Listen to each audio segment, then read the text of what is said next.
There we go. Alright.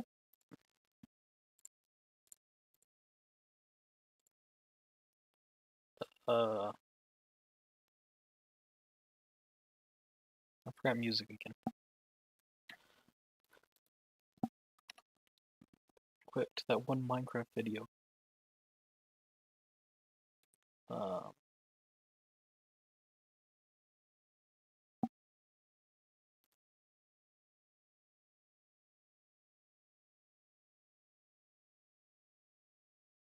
Here. I like this Minecraft video. Yeah, good.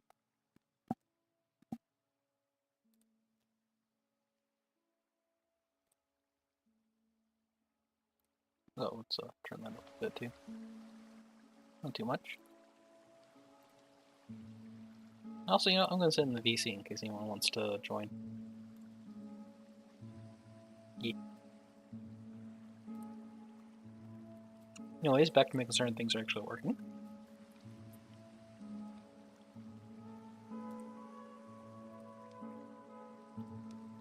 Things are indeed working. Alright.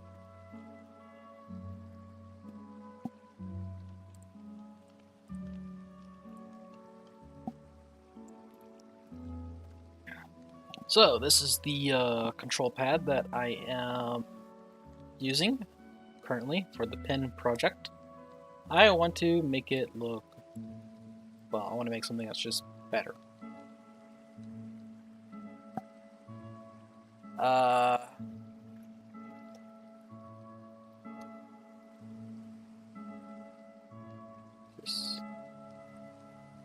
Let's reveal this and move the whole thing to the side and hide that again.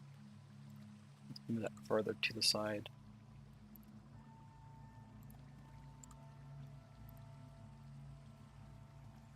I don't need to see the armature. Okay.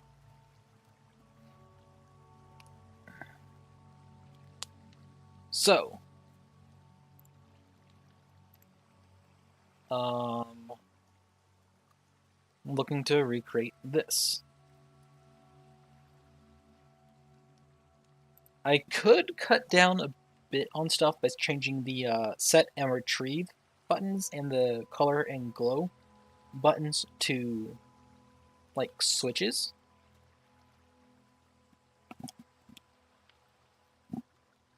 So that might so that would cut down on how many buttons I have, since in both those cases only one or the other will be active.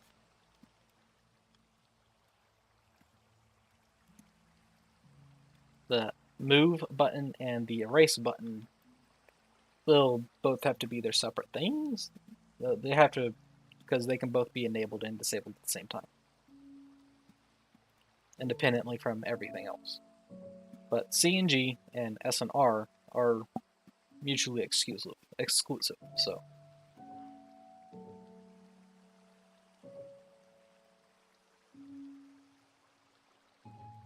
I'm gonna make those a switch and use less of Fizzbones maybe, which would be nicer for performance.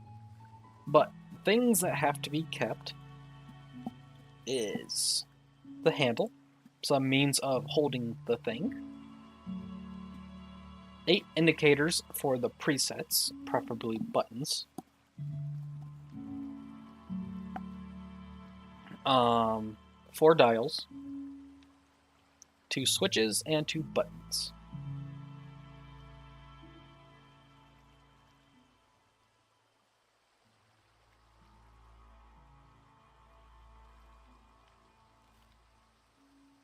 Well, this also goes for like what type of design do I want to go for again.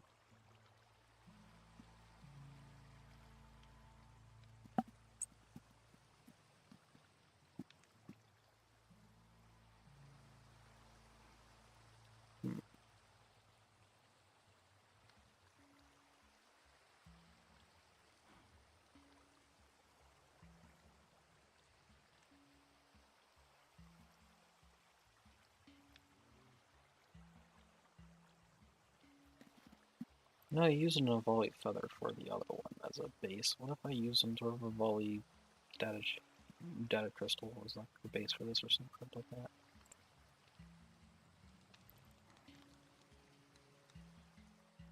Book with pretty images. Where you go?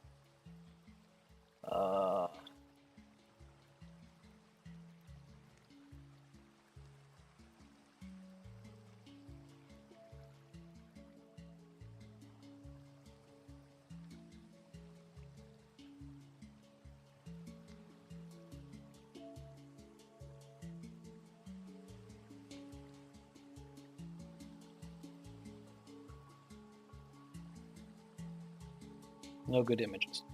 Okay, cool.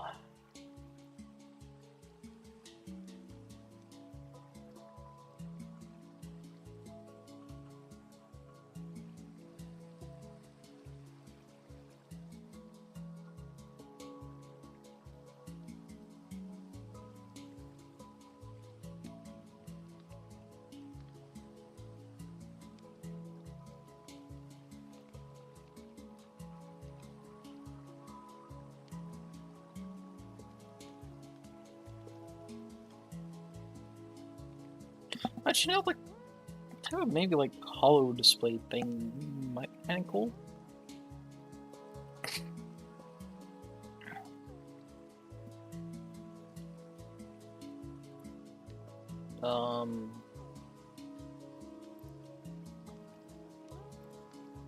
Like make it to where like the handle and the screen are separate.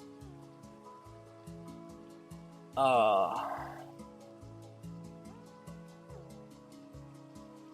was about to say put a toggle on the handle to turn the screen on and off, but that would probably hurt performance more than it would look cool.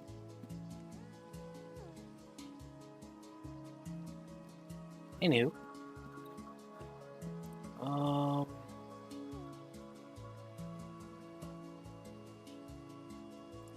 let's make a plane real quick, and I am going to use this as a doodle pad. Wait, why am I doing this as a doodle pad when I have a little the annotation pin? Alright. So if I make it like some sort of handle like that, and like a little screen that comes out of it.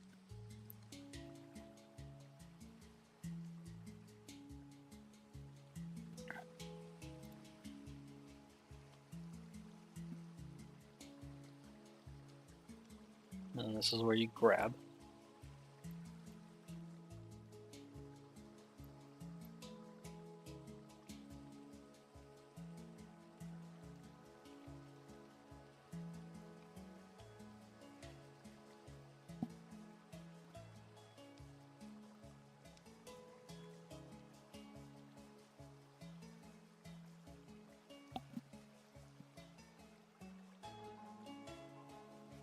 And I can have this be like the info section. Information about the thing and stuff.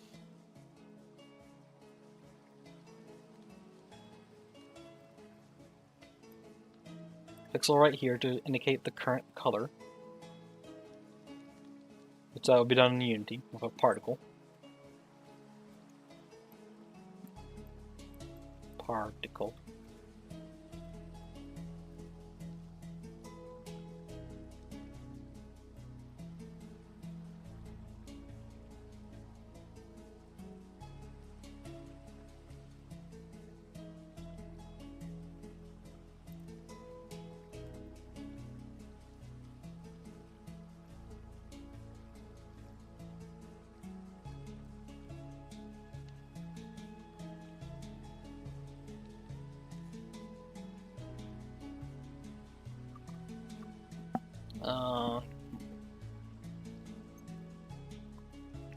So on this little screen, I have 4 dials, 2 switches, 2 buttons, and 8 presets to add in.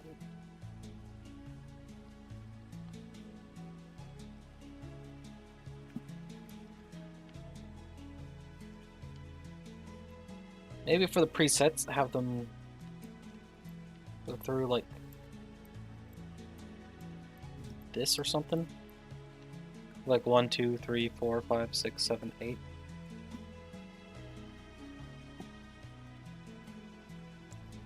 Maybe depending on how big I make the screen section of it, I could have it to where like the particles like embedded in the screen. I think I can set the rotation for particles.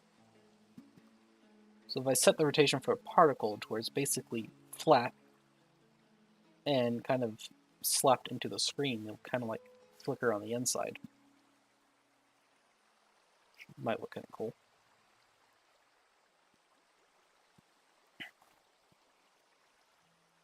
Or if it bleeds through, it bleeds through. It's not really that big an issue.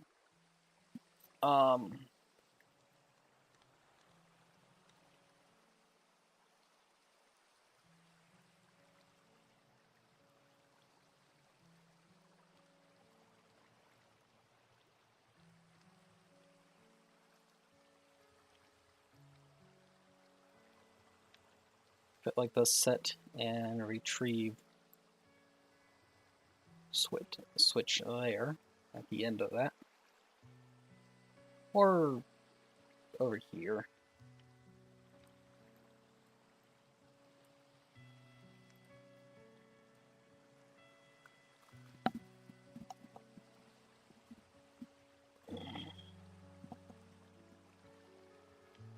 And probably needs to be calibrated from the looks of it, but whatever. Anyways,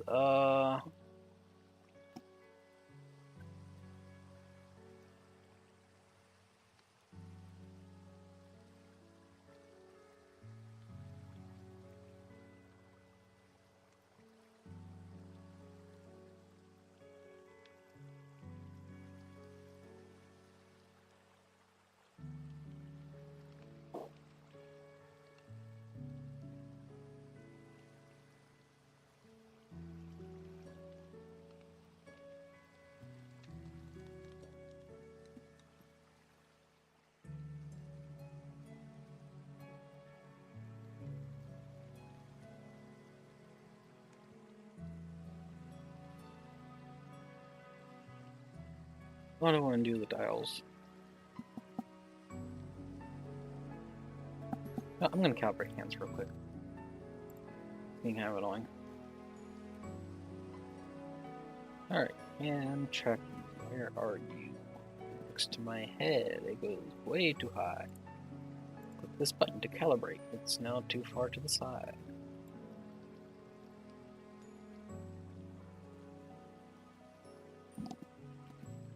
It's now way too far to the side. Go here and mess with these things. Get it like that. Okay. And where's my right hand end up? Also really far away. If I put it in front of my face, it goes all the way to the front. I move it back like that, move it forward a little bit. Okay.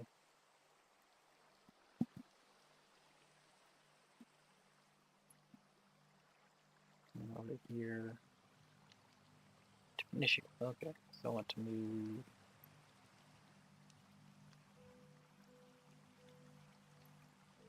Right now I'm touching my nose with both my fingers.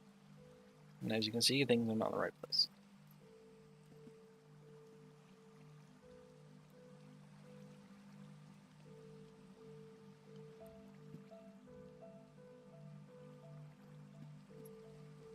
Things are really not in the right place. Why are they even... Why is it so off?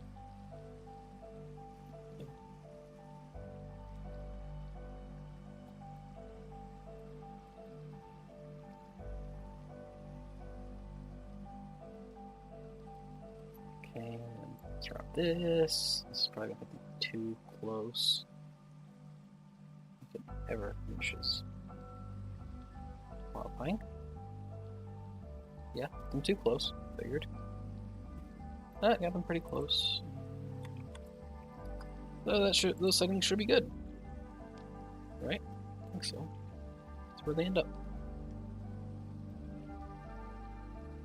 Yeah, pretty good.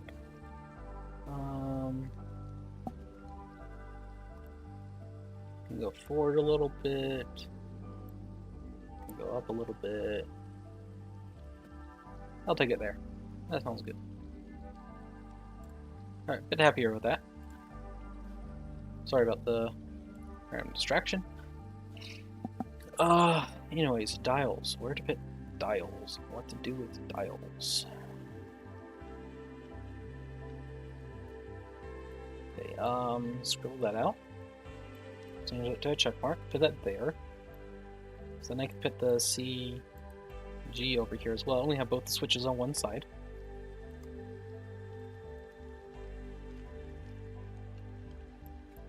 And right there we have M for move. Right here, E for erase.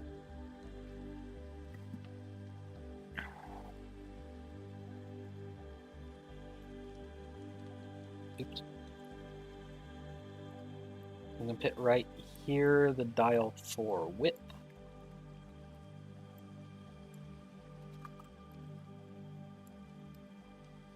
And the 3 dials for RGB.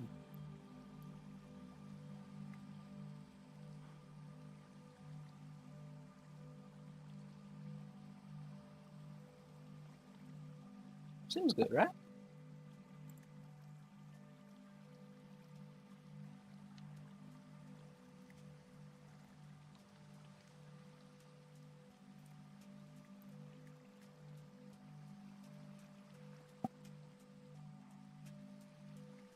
This would result in a total of 2 materials, 1 skinned mesh, 4,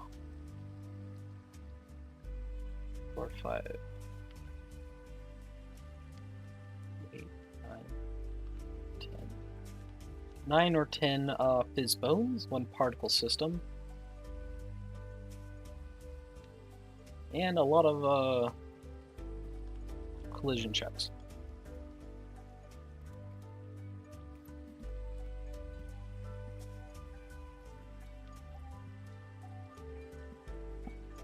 But either way, I think that's a plan. So let's get creating.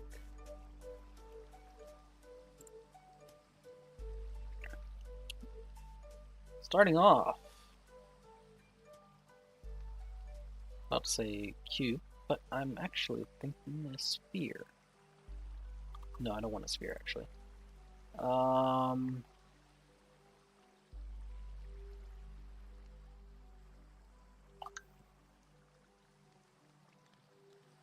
Cylinder.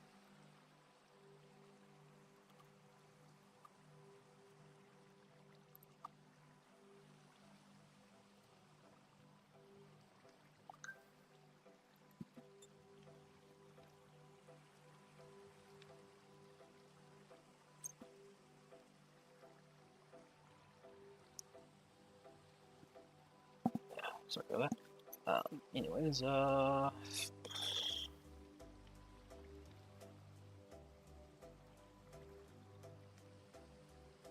don't want that either.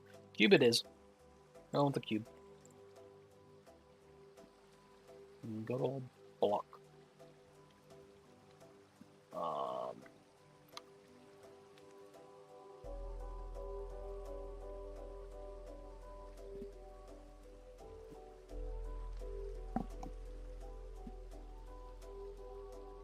So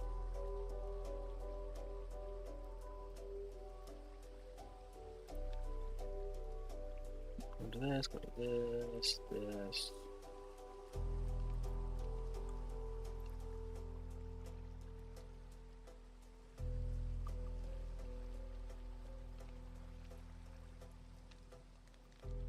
So that out a little bit. Do that. Do that.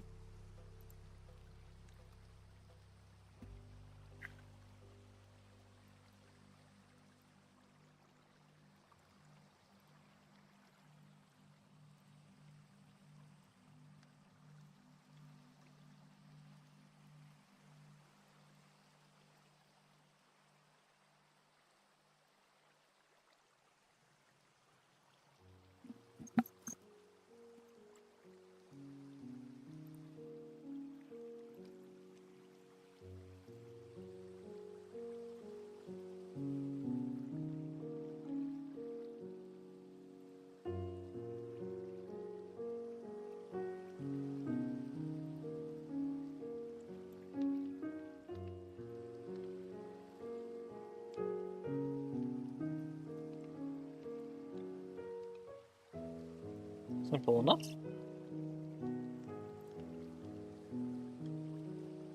Got this whole thing with a bevel.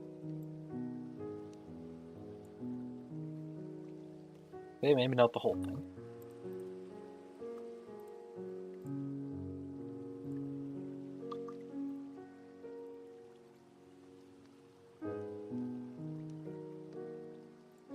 Maybe just these.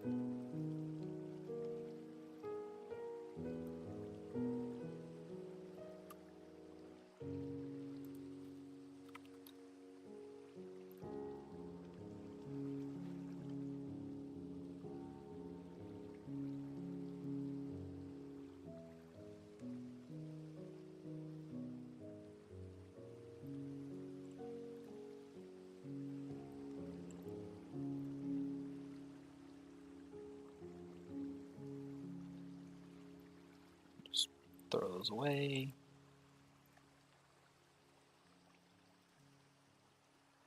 Um,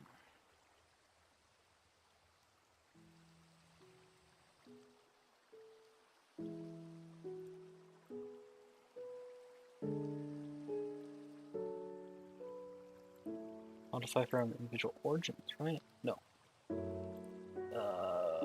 No, that doesn't work for this part. Okay.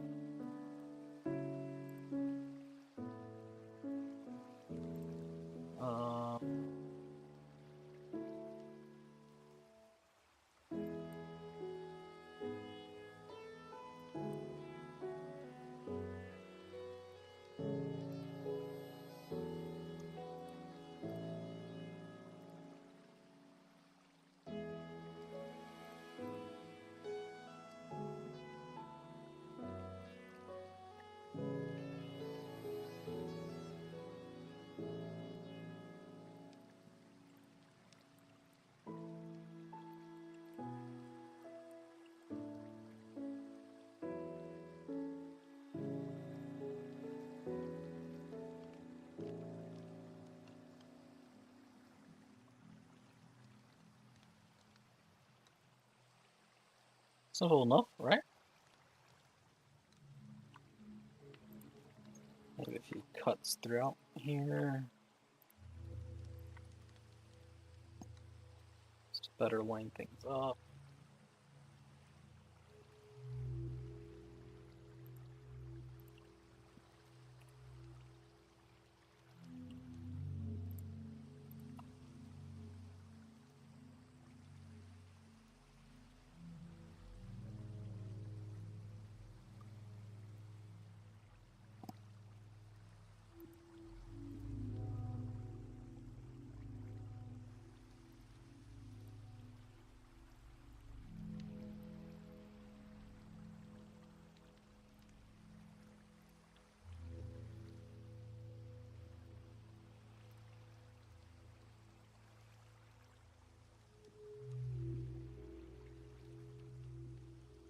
Simple enough.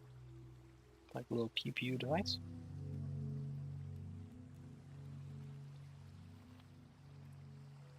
And then I want another cube.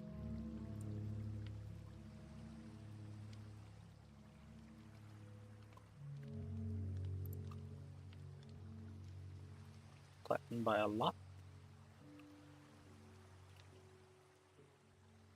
Right about there.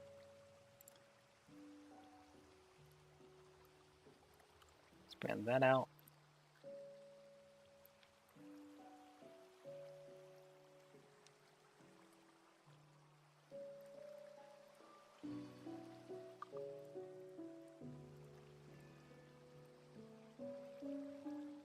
So divide that a little bit.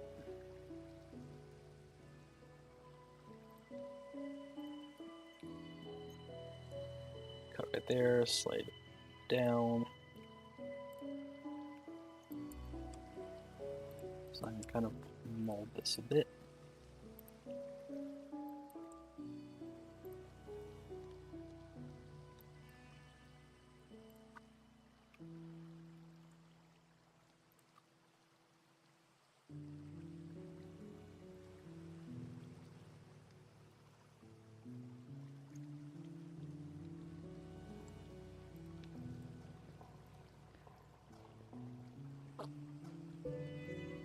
Slight little bevel.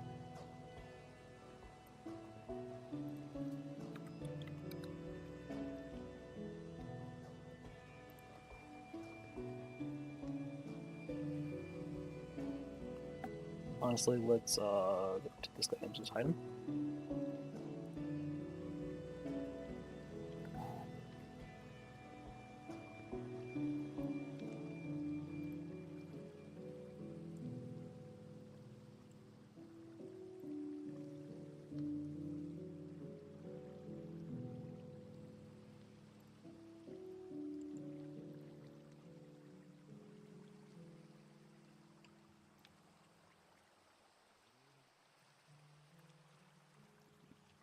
There you go. That looks like a neat little pad.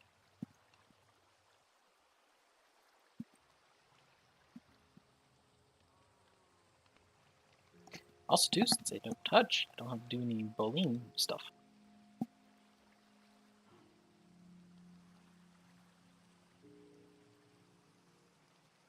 Because I don't have to fight this stuff too much.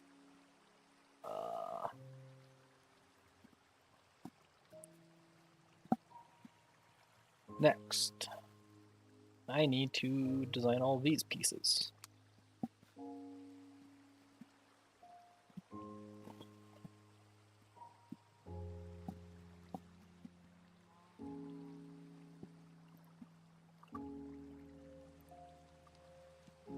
So, need circles. I want 6 little hexagons.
What am I thinking?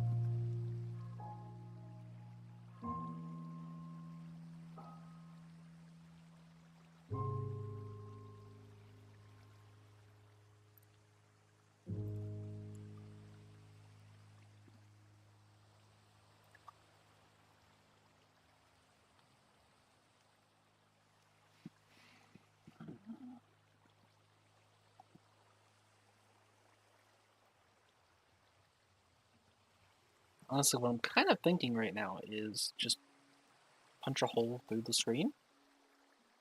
Let's make it a removed hole and then just put the particle inside later.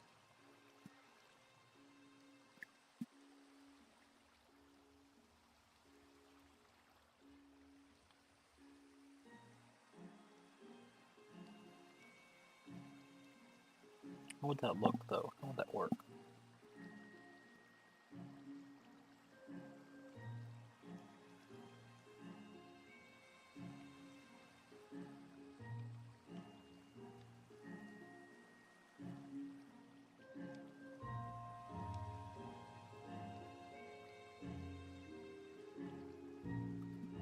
I think I'll do that.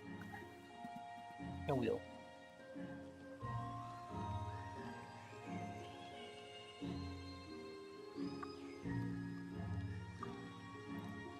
So let's do increments.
That looks nice.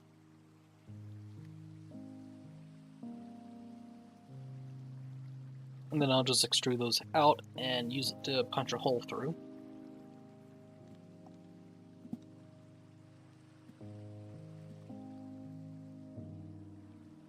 But I'm going to wait to do that until I have everything lined up correctly.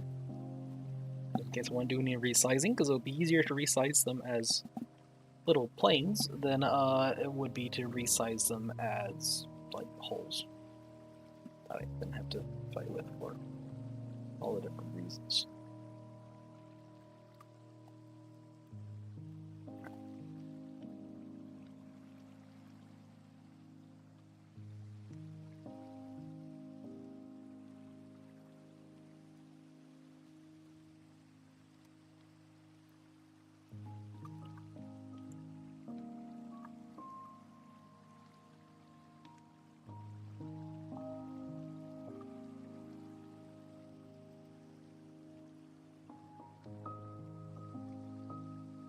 Crap, I misaligned.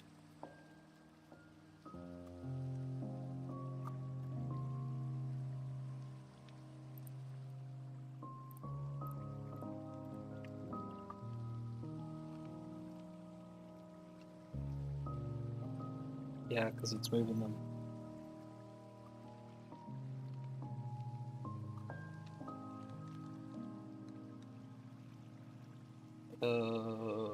Okay, why are you snapping them by larger increments all of a sudden? Oh, because I'm on the wrong zoom level.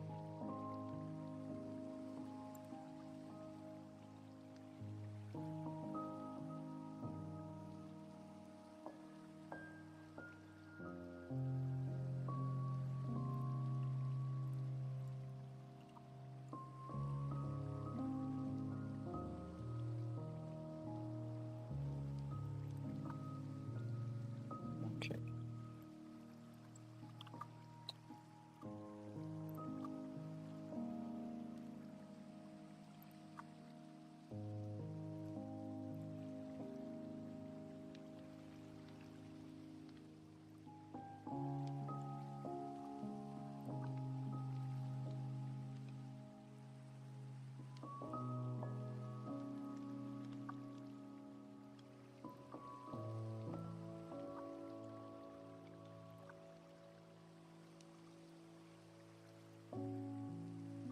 Oh, now I see.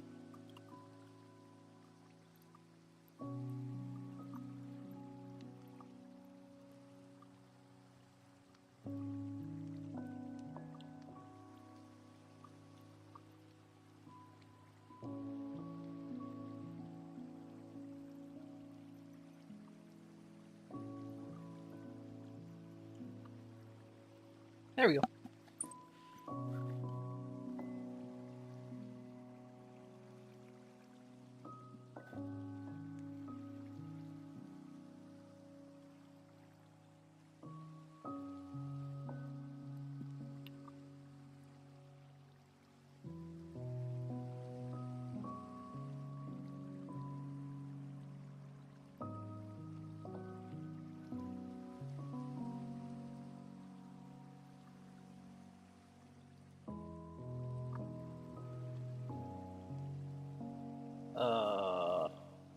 There's a thing I want to do here, but how do I do it?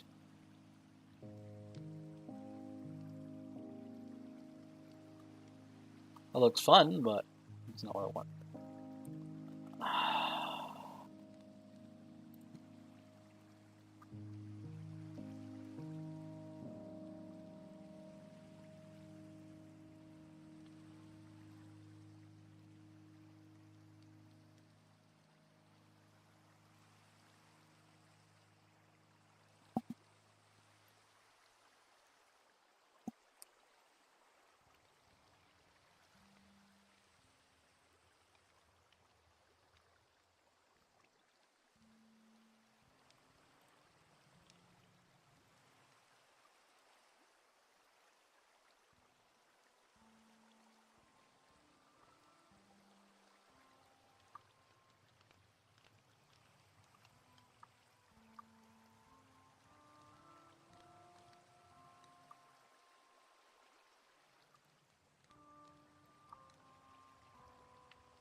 Doesn't look quite right to what I wanted.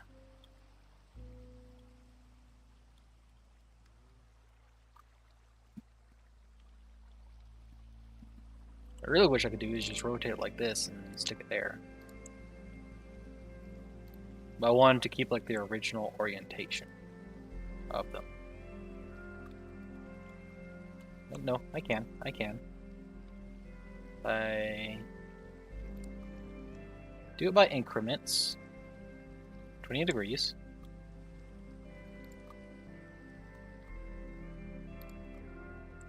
$30.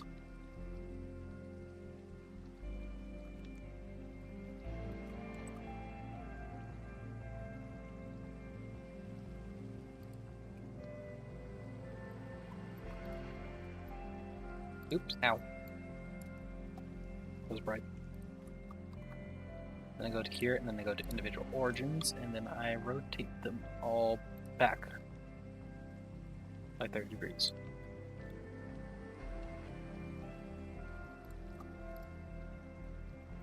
There, that's kind of the look I was wanting.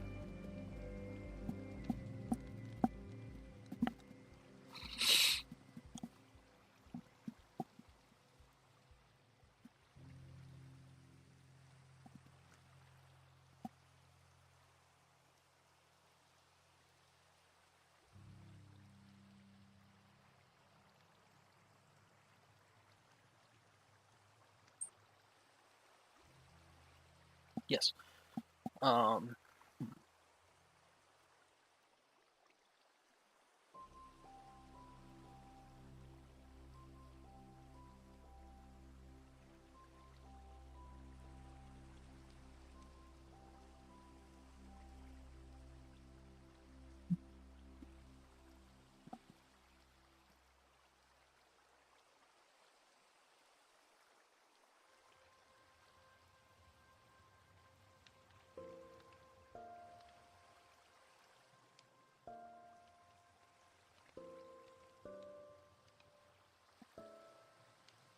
I love how I'm currently going with nothing that I designed right there. I was like, oh yes, I'll spend all this time designing, and then I'll just do whatever dumb crap I feel like. Instead.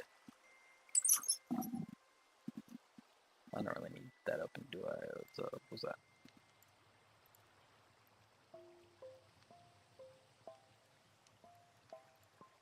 Yeah, whatever.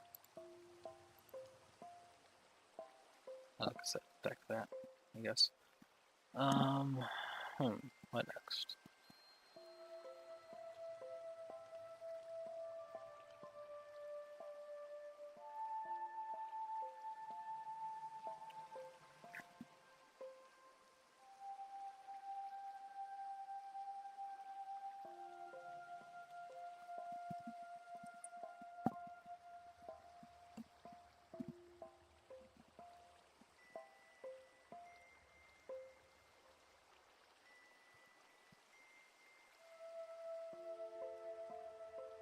Is that a really artsy idea for the dial, and I don't know if it's too artsy, or it's going to be non-functional, or if it's going to look really nice. You know what? I'm not bound by the limits of physics. I'm going to do it anyways, and then regret my choices later.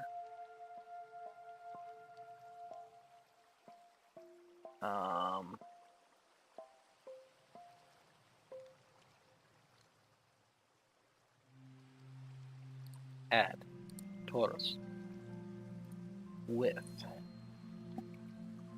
8 major sections, 4 minor sections.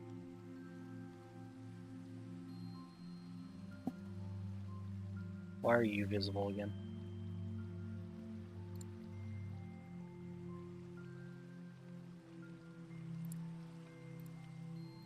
Let's say for you to be visible.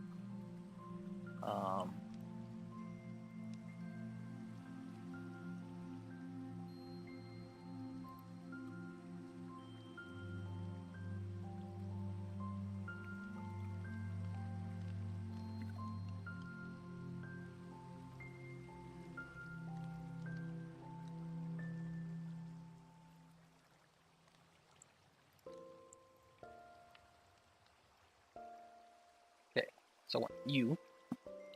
And I want to rip this off. Rip region. Now rip sucker faces. Oh, fine. I share. What does sharing do? Not what I want, that's for sure.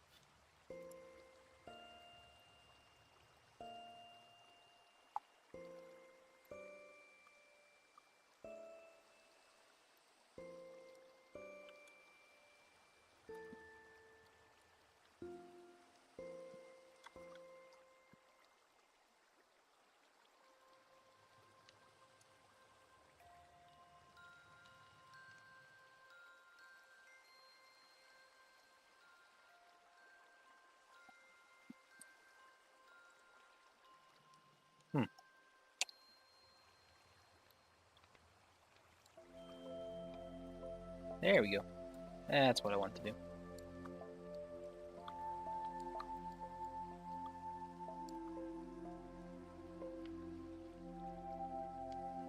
Next, we're gonna go back a few steps. By back a few steps, I mean delete this whole thing. I want the new torus.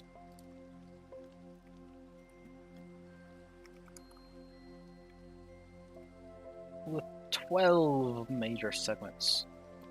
6 minor segments. For I am a madman.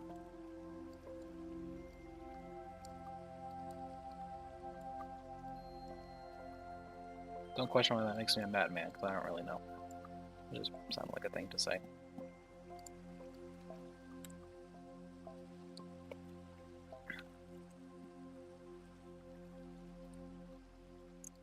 Now if I take all of these and rotate them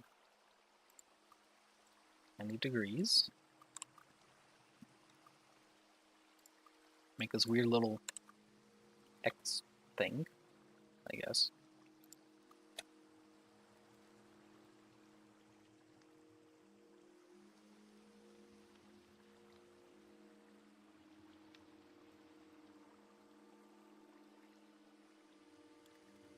I move the median of this to 0, 0, 0.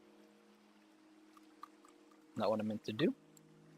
Move this median to 0, 0, 0. But then I can say I want to do this mirror effect.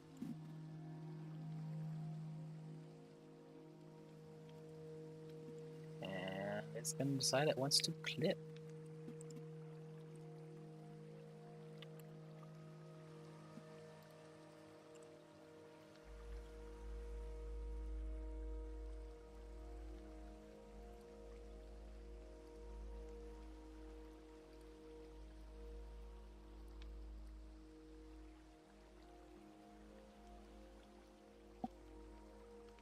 Ooh,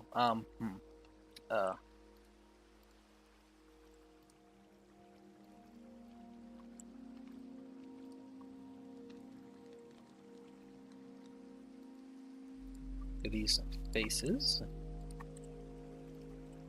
Right? Yes. Yes.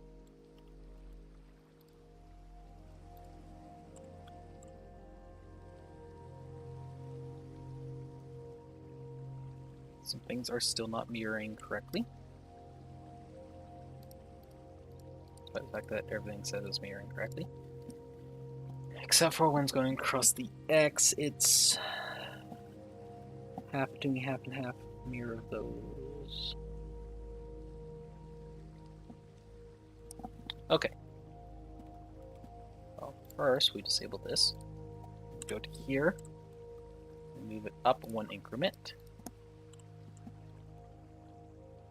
Down 1 increment.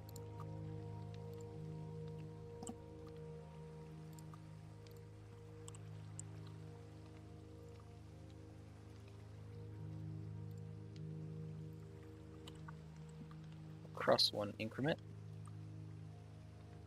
Oops. Little things that that's stuck on the edge. Okay, so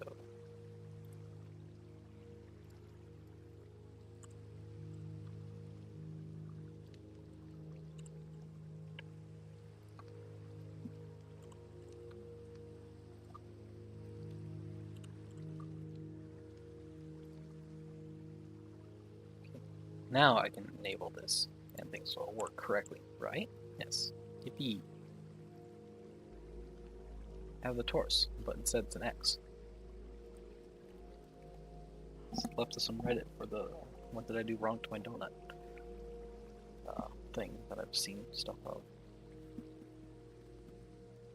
Alright, next.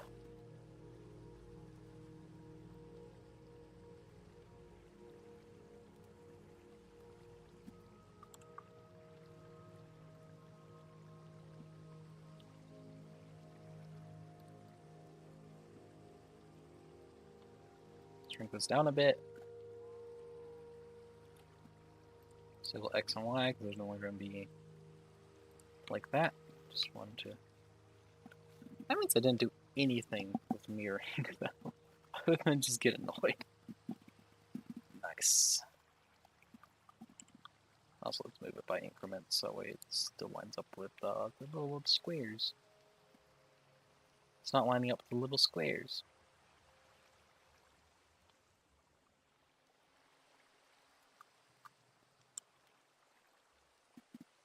It's just not lining up with the little squares. Cool. Amazing things. Anyways, where do I want this to go?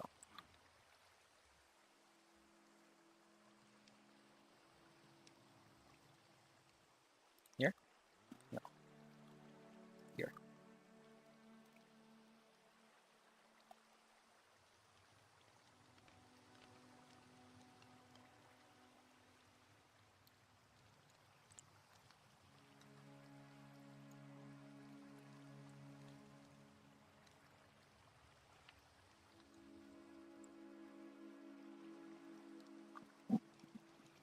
Like that.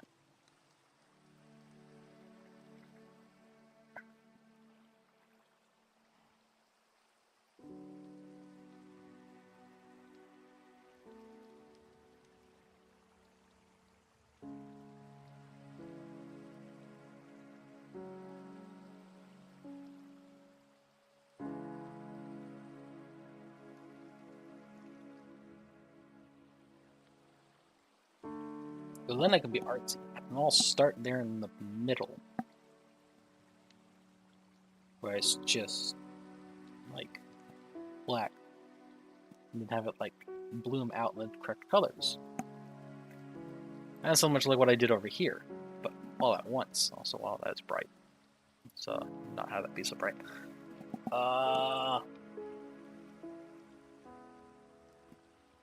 Then you have the little things that start in the middle, and then you push them outwards. Or inwards.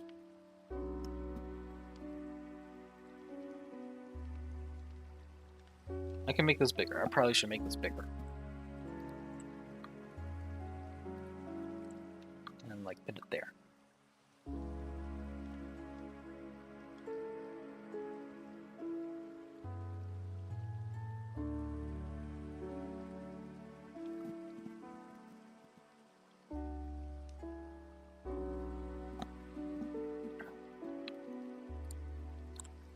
And then I mess it up by doing this at 15 and I move it to the right.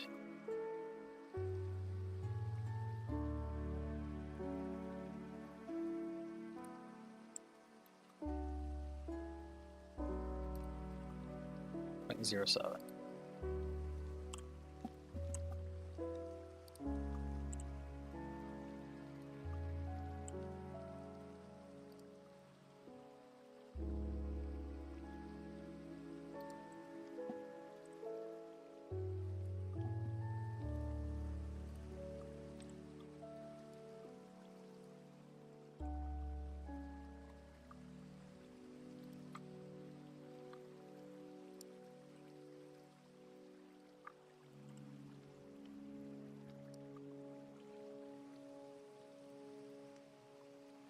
Then would also mean these have to move down like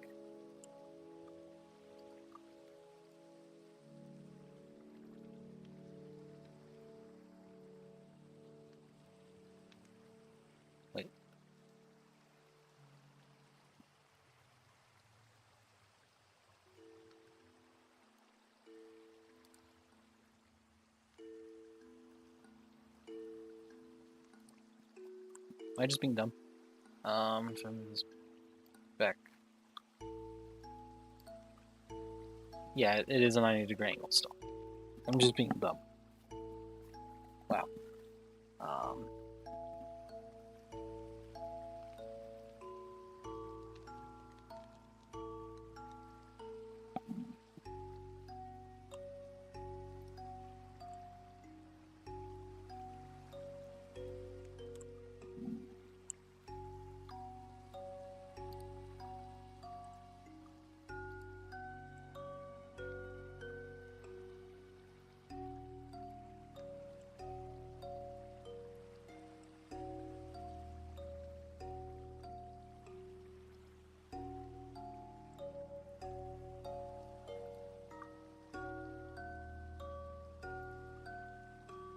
Yes, like that. I want it like that.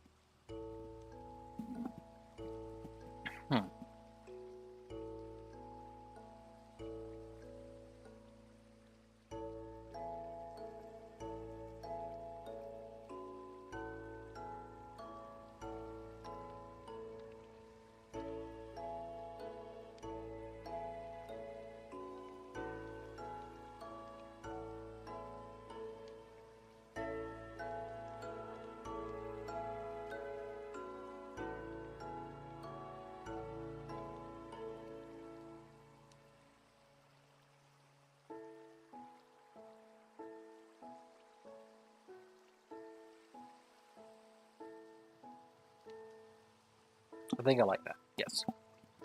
I'm fine with this.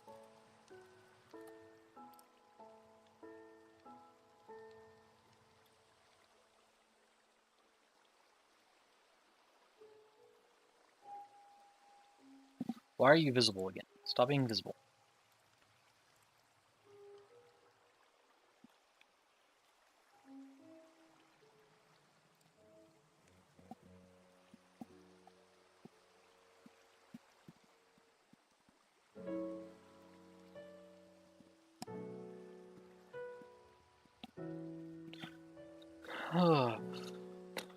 Okay.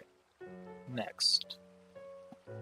Switches and buttons and other nice things.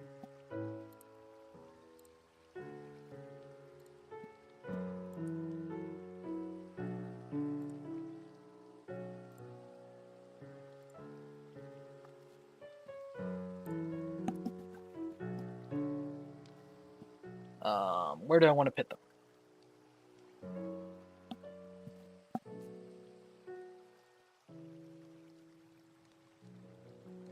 I think I'm putting the color or emission one right here. Maybe right here the set or retrieve. And then here are the buttons for move and erase.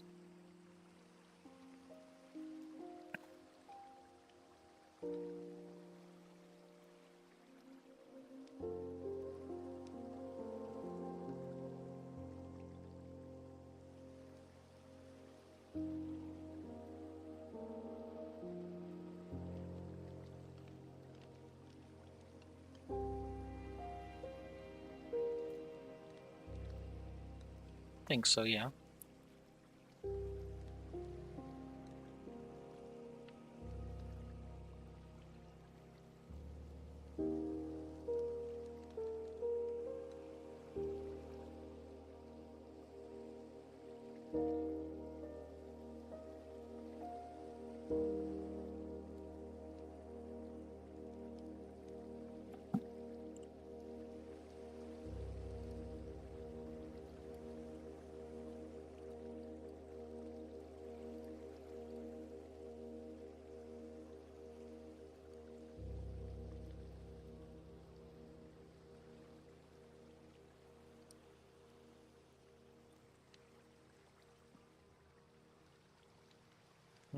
Yes. Hmm.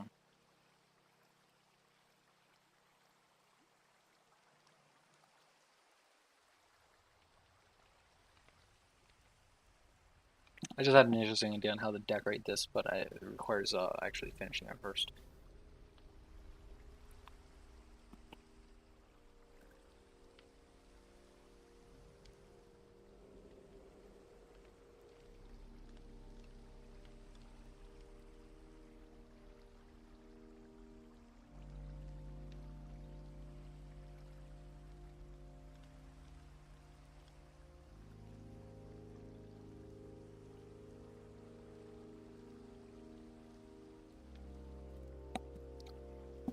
Okay, crazy thought.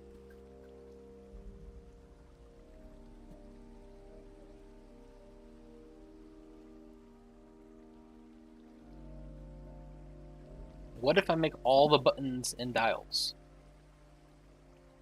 just particles? Not actual moving buttons. They don't move.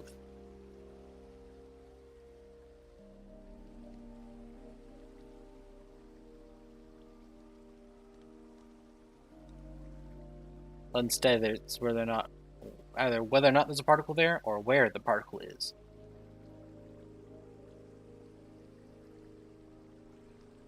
Could I set that up? Is it something I can do in Unity? Do I know enough? Um,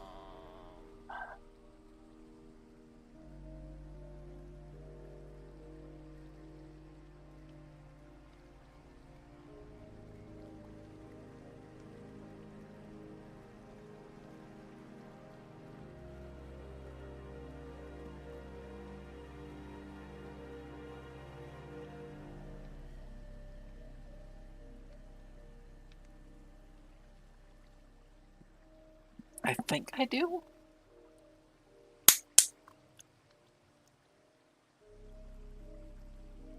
Because I already sort of have something like that set up for the preset buttons.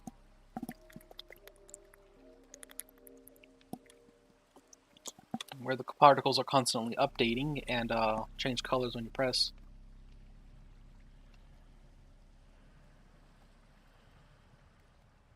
So I could update that to just add more particles. This will be helpful because then I don't have to add any more fizz bones, which would actually increase performance. Because I already will have the particle system there for the presets. So to make the particle system make what, like 4 more particles? Would not be an issue. To have it make 4 more particles rather than 4 more fizz bones. It would be a lot easier to do the 4 particles. Yes.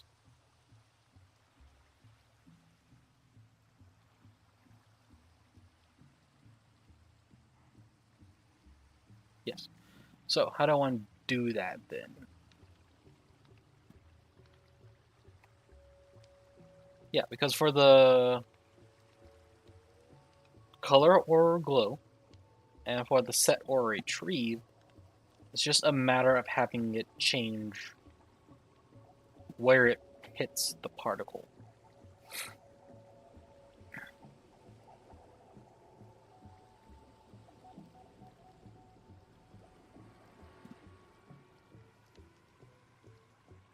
Okay, hand, why are you freaking out? What's it doing? Oh, it's mistaking my face for a hand again. Why do you do this? Stop doing that. Okay, you're annoying me. Get disabled. No more hands, because the program doesn't know how to behave. Hmm.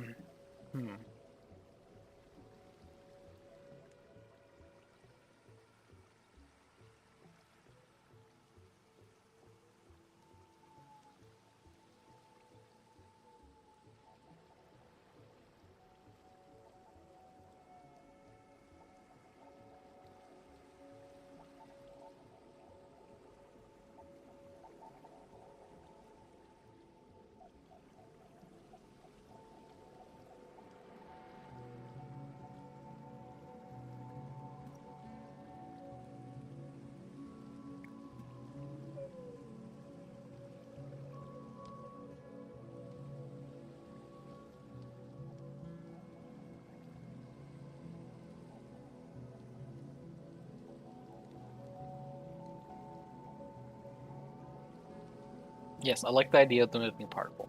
Moving particle would be good. The dials will still have to be fizz bones.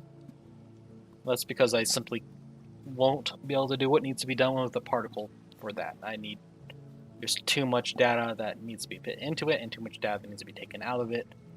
That with the tools available to me, I can't do for particles. So that's 4 fizz bones. But if I can cut out the 4 other fizz bones and place for enhancing the particle system, that would help a lot. Okay, so how do I do that?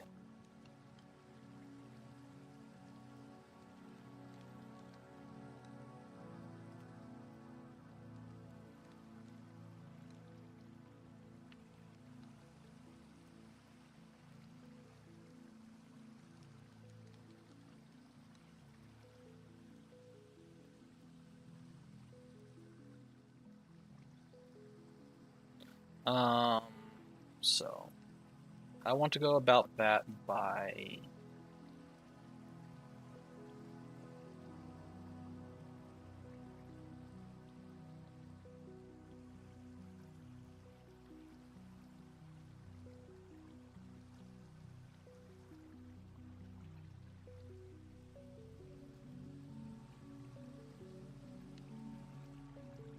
how do I want to go about that?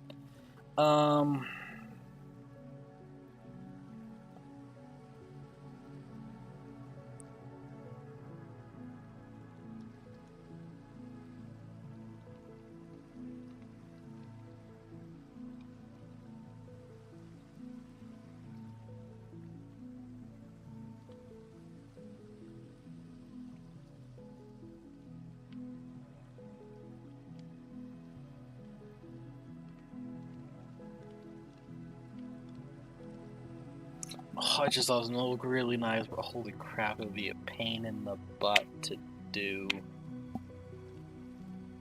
But I think I'm going to go for that design anyways, because I think it'll be a nice design, and if I can get it to work the way I want it to work, it'll probably look really good. But for this design, I am going to need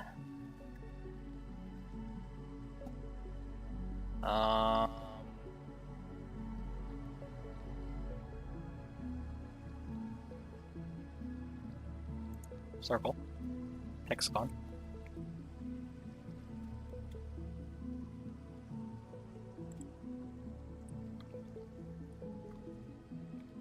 shrink down to 20%.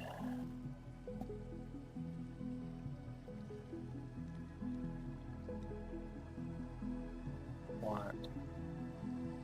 Here.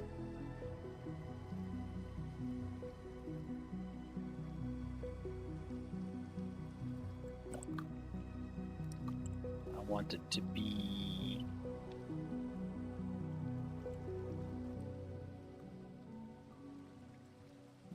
oops.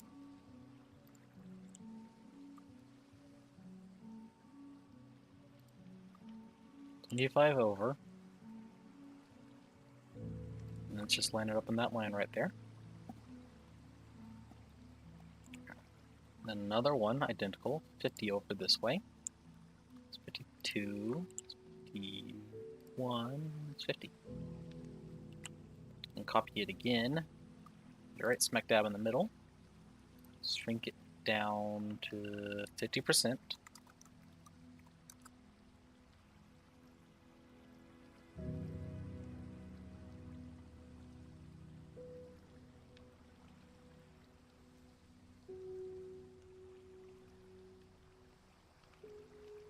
And that's what I'm going to cut out of the center of this thing.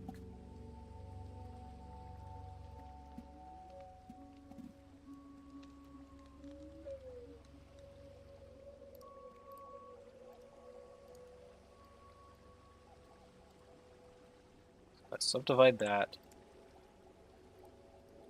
Merge those. Subdivide that, merge those. Subdivide this. Subdivide. Merge it there. Subdivide. Merge that there.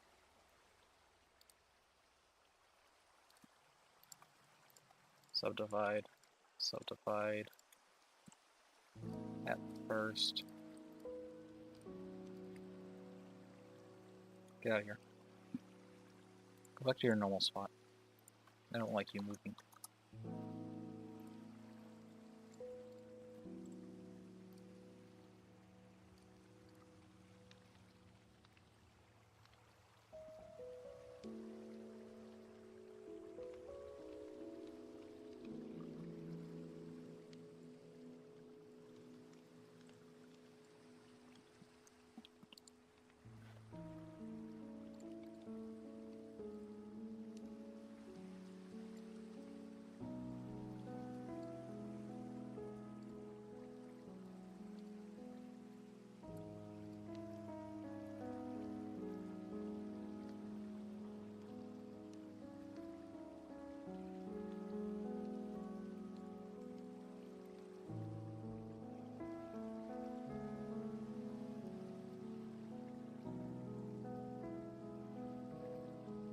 There we go. That's one thing.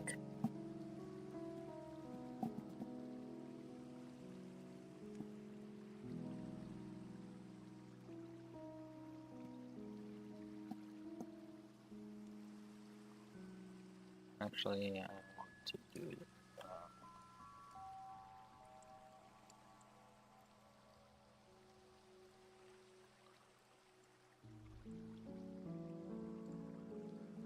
Oh no, I'm creating the umbrella logo.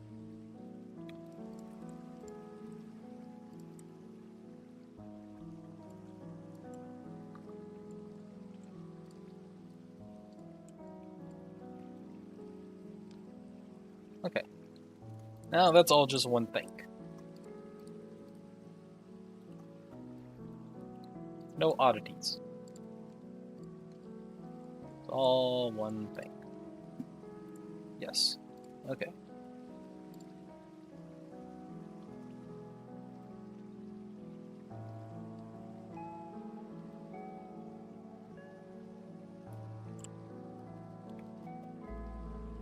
I want to copy this.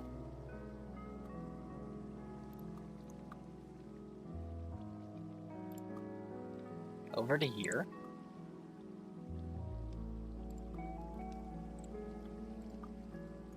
And this will serve as the set retrieve. Oops.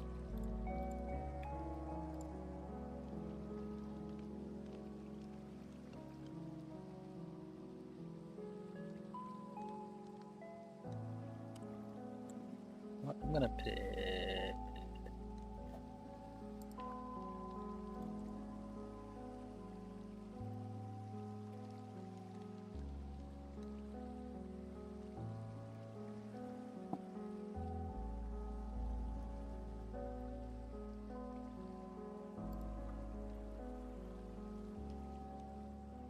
I'm gonna put it there, I feel like.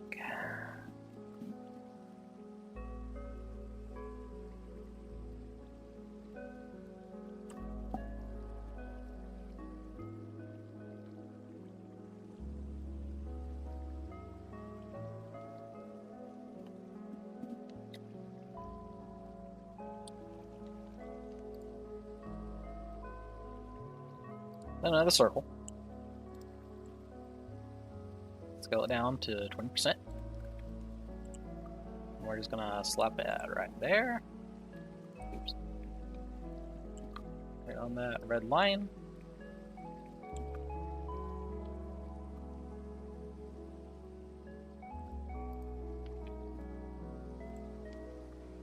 And down here. And that's the move and erase. Let's actually move that down a little bit more.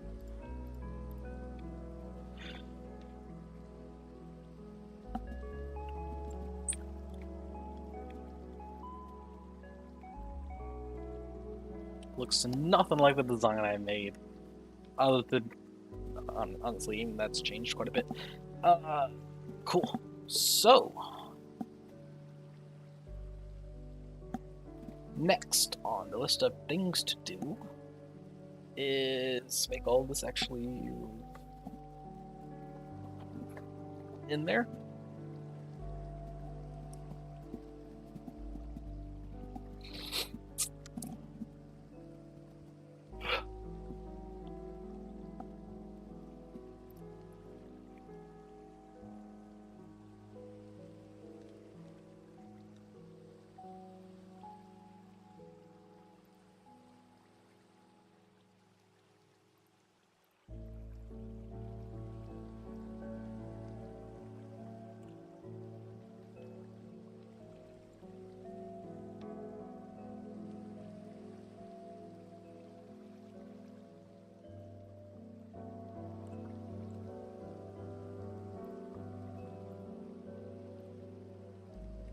There we go. Everything lined up quite well. Hello.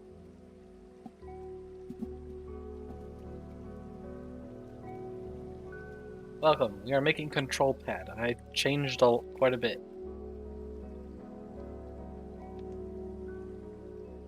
And if everything works, it's going to look really fancy and use 4 less fizz bones.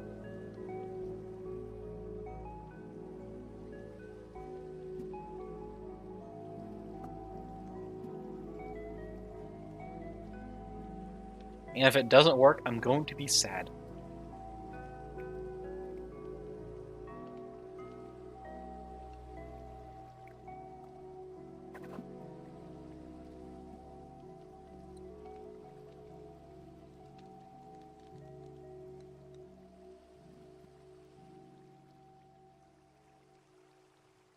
It's the same number.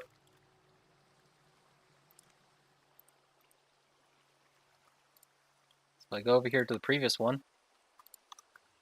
It's the 8 preset buttons. The buttons for changing between setting and retrieving. The buttons for changing between color and emission. Just those. The 8 presets. 4 dials.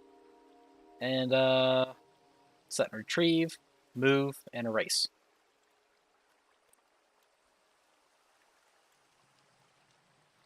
Same number of features, same number of buttons. And if I do some fancy crap with particles, I won't have to use 4 fizz bones. There are 4 less fizz bones I'll need to use.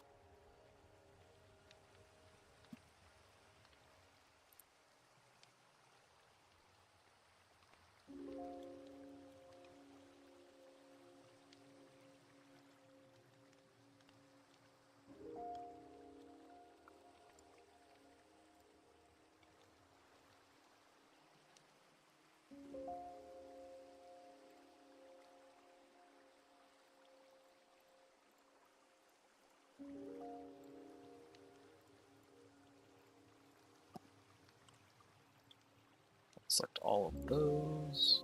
Then I want to stream them out the bottom to there, like so.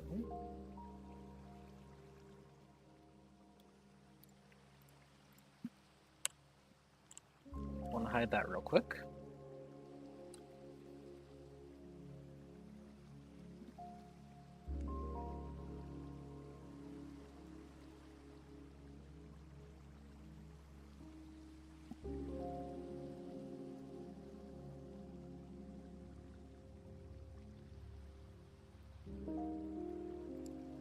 And hide that. And hide these guys. So what I'm gonna do is go to knife, cut through all the geometry.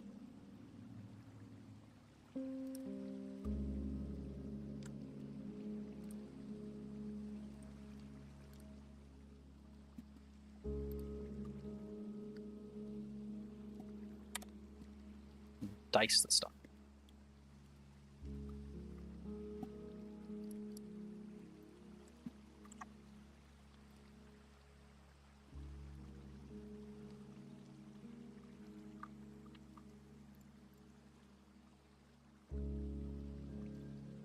Select all those cuts. Go by individual origins. And open them up about 1 point. That's too much. 1.25.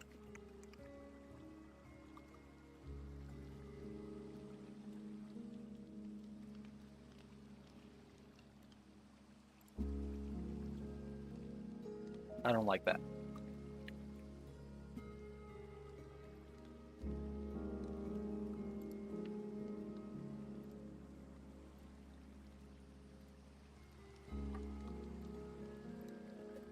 Instead, all of the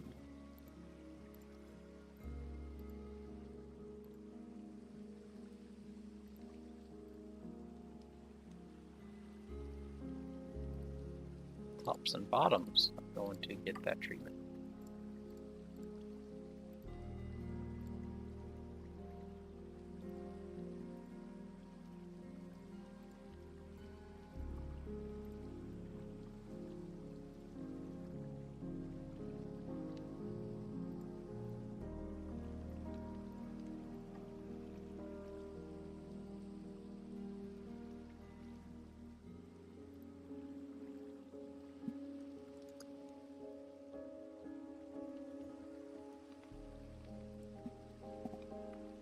Eight 8.8.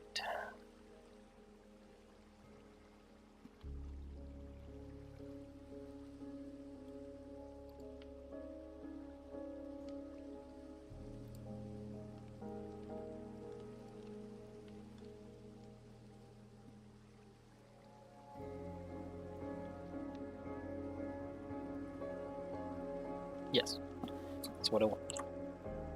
So then I want to go to here and take these two and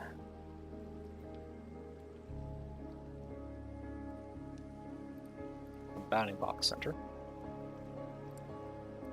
Raise it up 1.5. So it should cover all of those.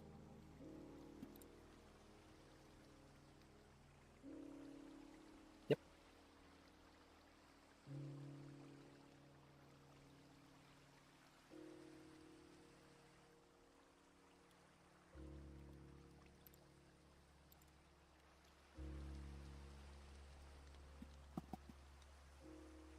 Before I forget, I want the center of all of these.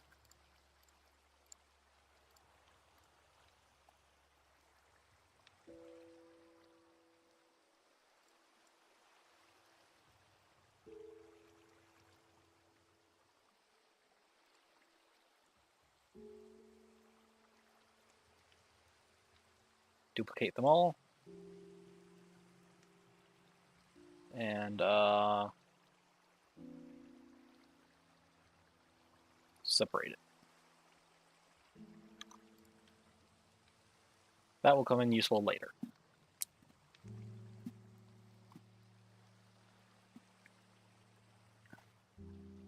Um,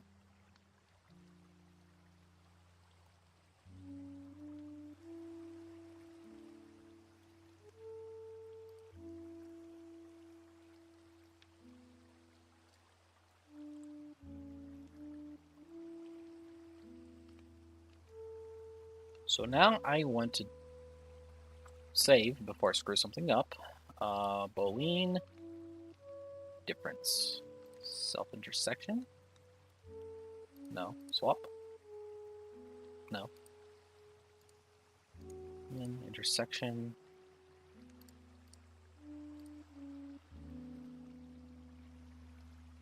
Why don't you like me? Why won't you work? Do I have my normal setup wrong? I might have normal setup wrong.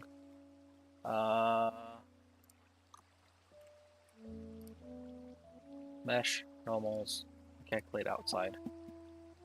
And then just to verify that it did so correctly, I would like you to show me face orientation. Everything should be blue, except for the red.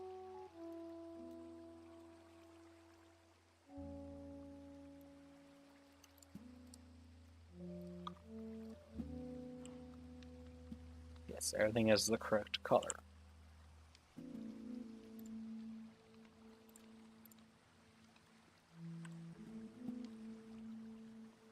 So, bowling. Nope. Self-intersection? Nope. Swap.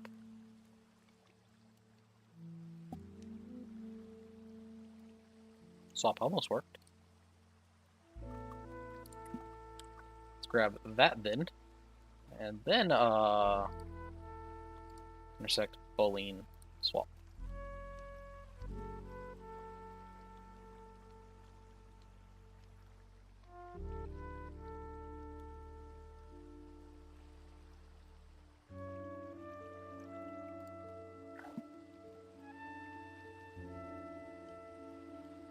Now if I go to here, face orientation, and that, everything in here should be correct.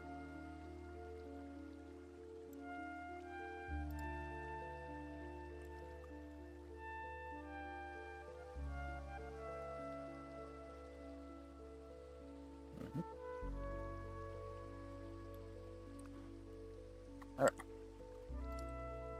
Now, if I select this, should now include everything on the inside as well, right? No, it does not. I'm a fool. I didn't have to do any of that. Anyways, I've already done that. So, it didn't mess anything up, did it? No, it did not. Everything looks nice.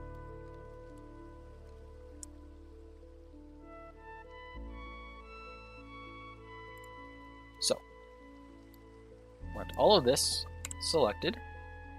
Go to here, and make new material, and assign them all to it. And then I'm going to make this metallic, so it's shiny-ish.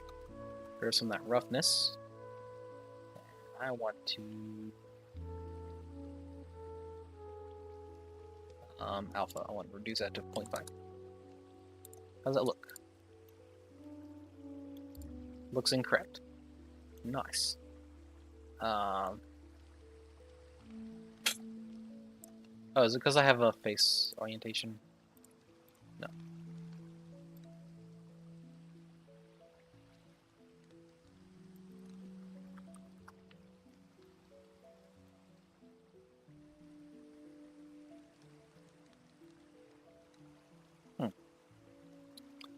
I should be able to see through you. Why can I not see through you?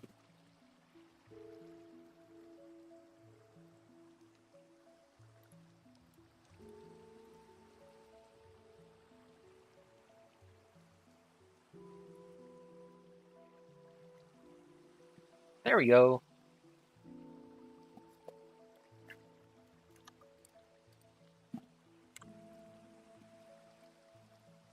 This, I want a new material. That stuff.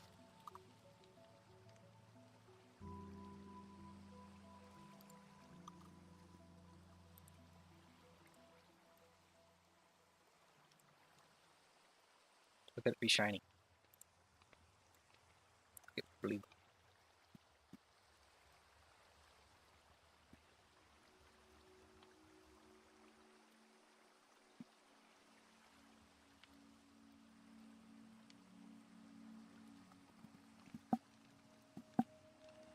And then, because this is for VR, where physics don't matter, you can stick your finger through the screen. Touch the things on the inside, and I can put all the particles inside of the screen, and it will look all fancy and crap.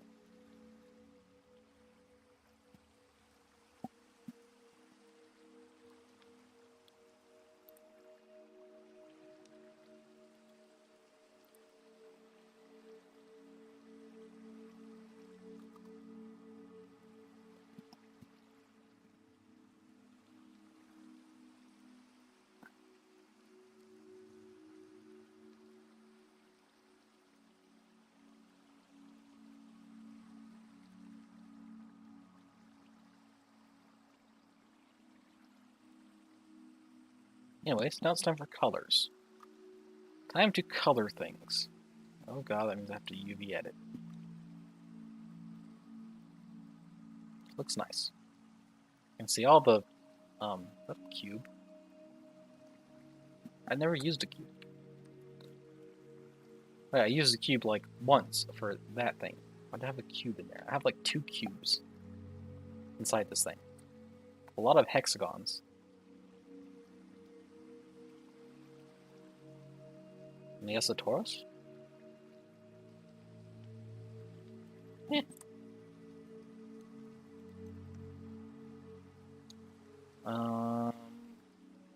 Oh, how do I want to cut this thing?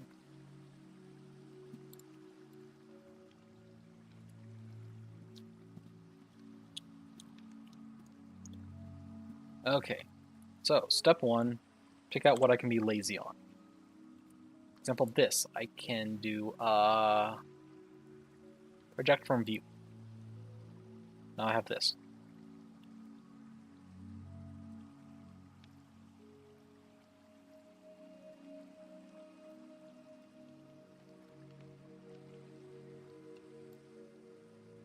In fact, I can do that for all of these guys.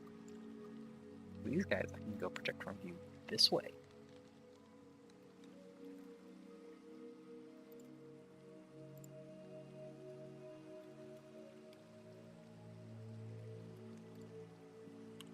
Then this guy, I can say unwrap and see what it does and be annoyed. So I hide it for now. And for this, oh, that's right, I did make that a cube. I did have 2 cubes. I forgot. I used a cube for this as well as the base. That's why I have 2 cubes. I don't know if I unwrap it. I still have a cube. Honestly, it makes sense.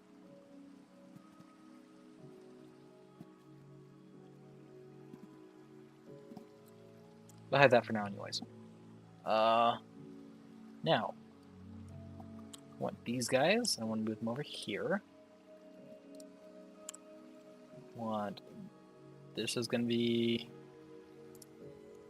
color and other thing.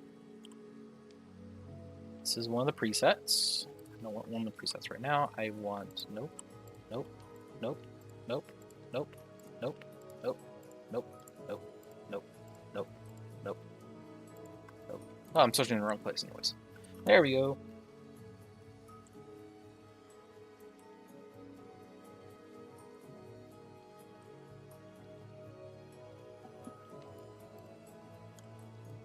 That I actually want projected from this view.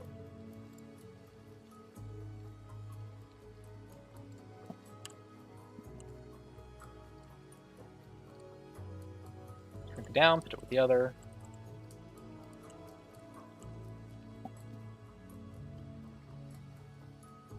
Just some space between them so I can actually like mark things, I guess.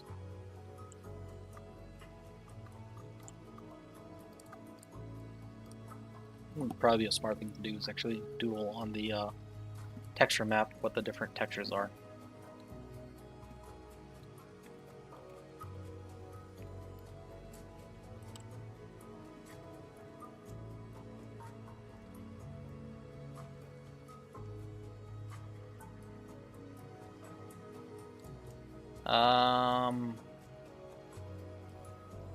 You guys actually want it from the top.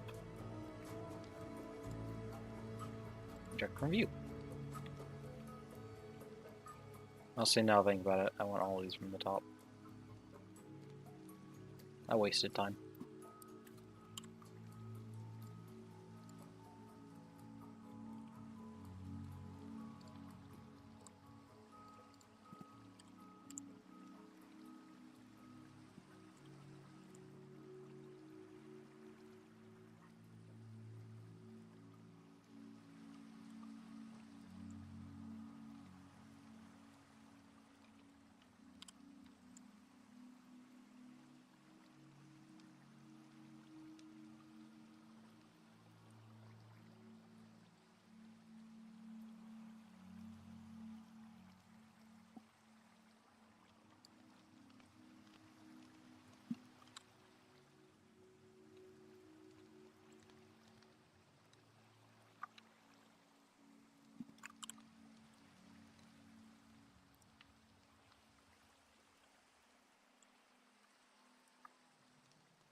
There we go.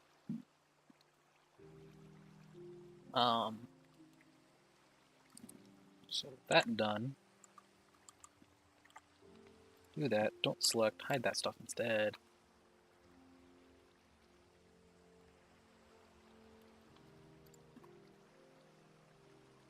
How do I want to deal with these things? Honestly, probably just for this one, just slice it with a seam. Let's see what that does. Mark seam. Unwrap. Alright, I'm fine with that.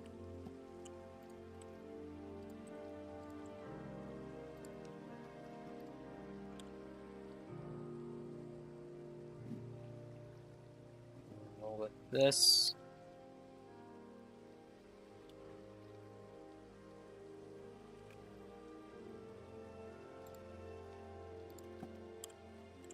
Let's actually do that one cut thing I did earlier.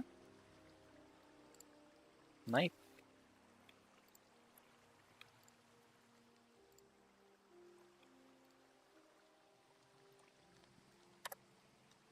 Slice that whole thing.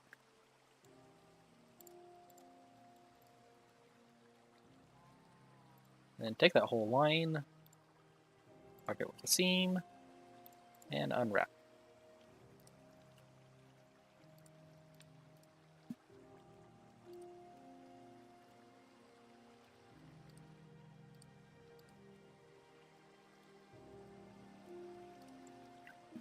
Oops.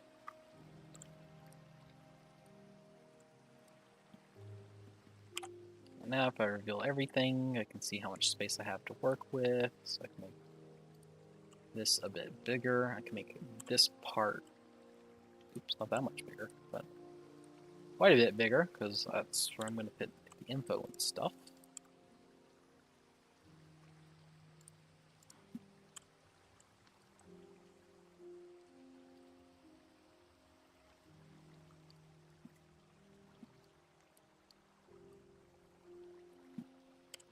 This one I am going to convert.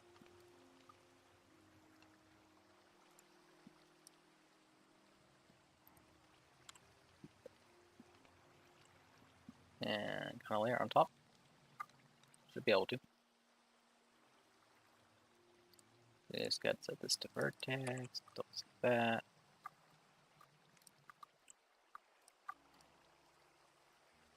There we go. Now whatever I do to one side is done to the other side as well.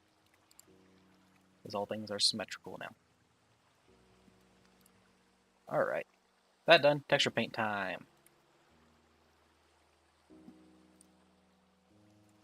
Step 1. No. New thing. Control pad new. It will have alpha.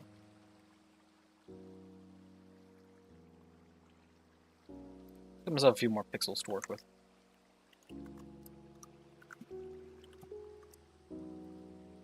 Yes. Alright. Then over here, take these, set them to image texture.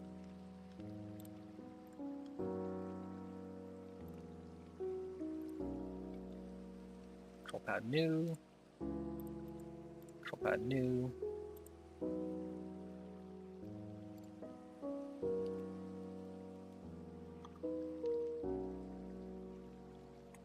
Oh wait, UV editing real quick. Let's rotate this like that.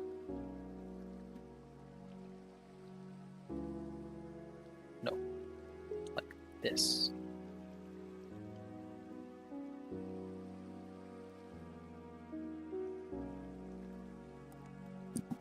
Wait, which way did I have this thing?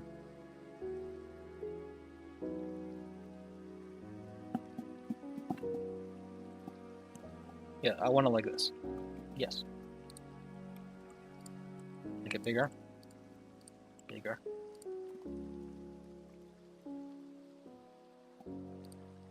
Alright, painting time.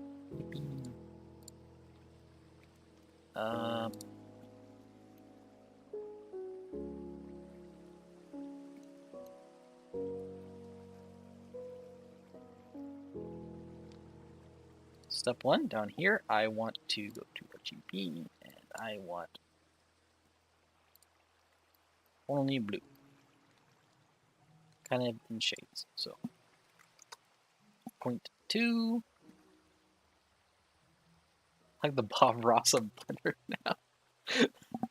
Okay. I think that's a comp. I'll take that. Take that. That's good.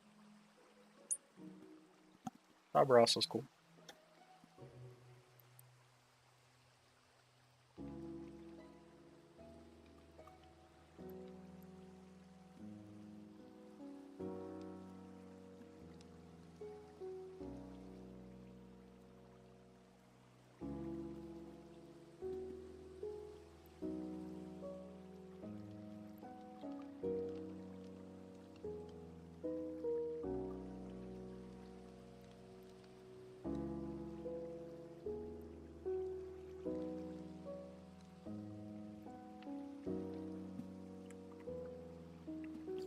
Wait, no, I want this to be red.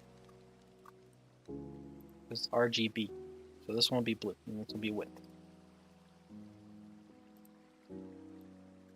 So I want point to a red.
Actually, I want to redo that.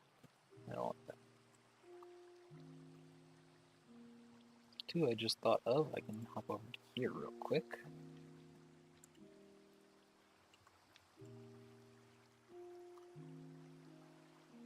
And I can just paint directly on top of these things.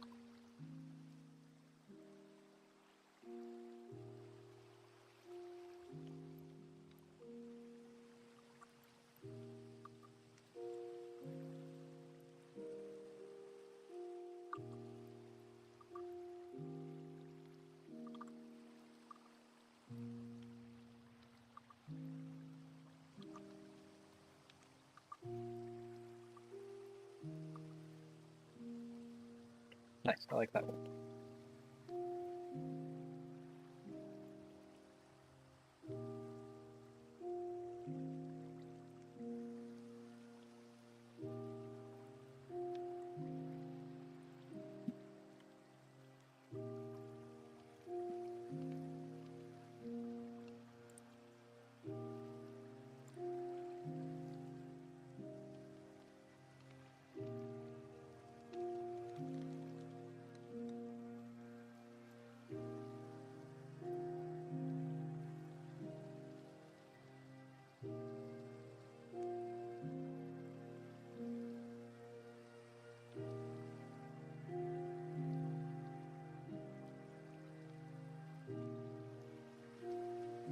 Oh, oops.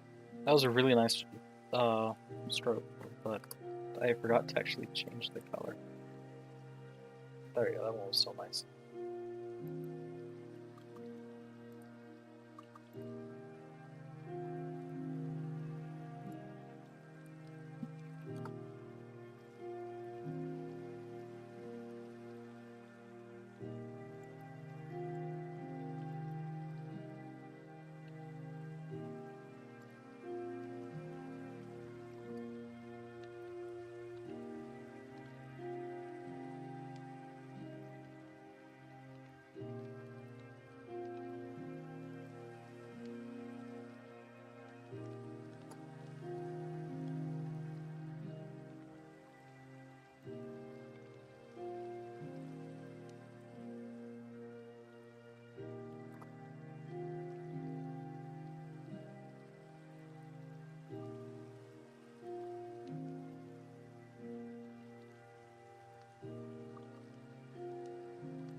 Oh yeah, little red dial.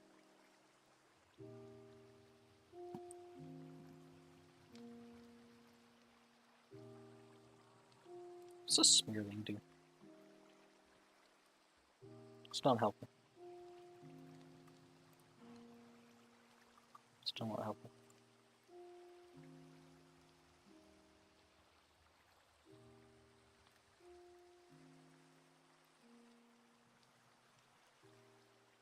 That looks nice.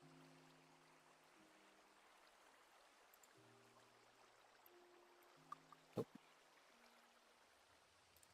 Clone.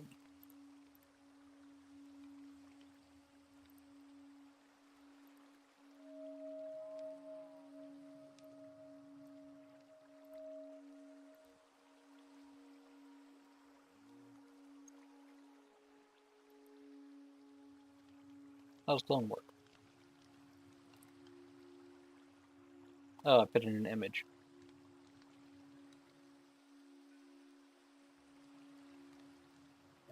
Okay, never mind. So I'm gonna take that and like copy it so I can keep all the gradients about the same. Eh. It's meant to be an artsy brush. It's gonna be artsy. So anyways, time to do that again, but green.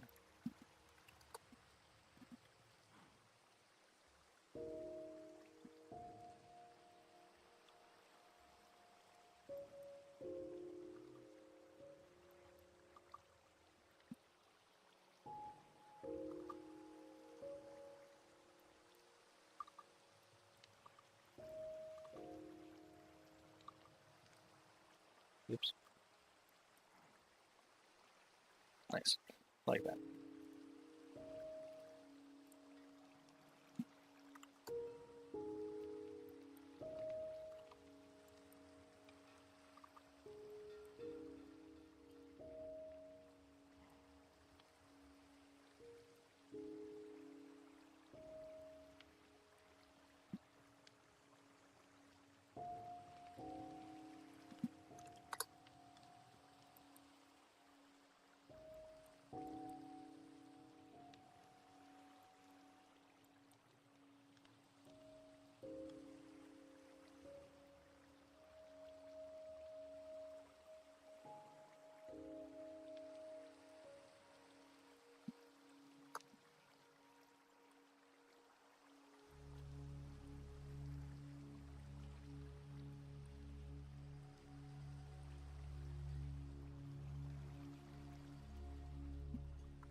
There we go. Green is done.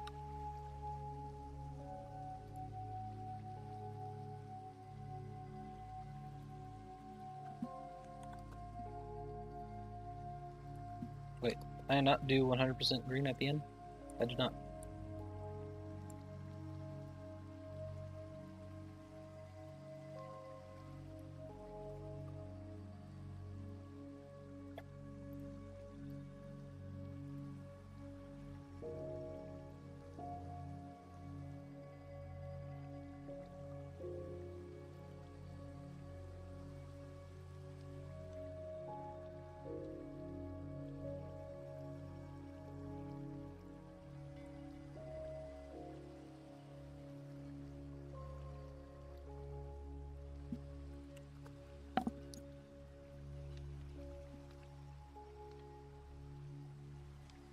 Oh, oops.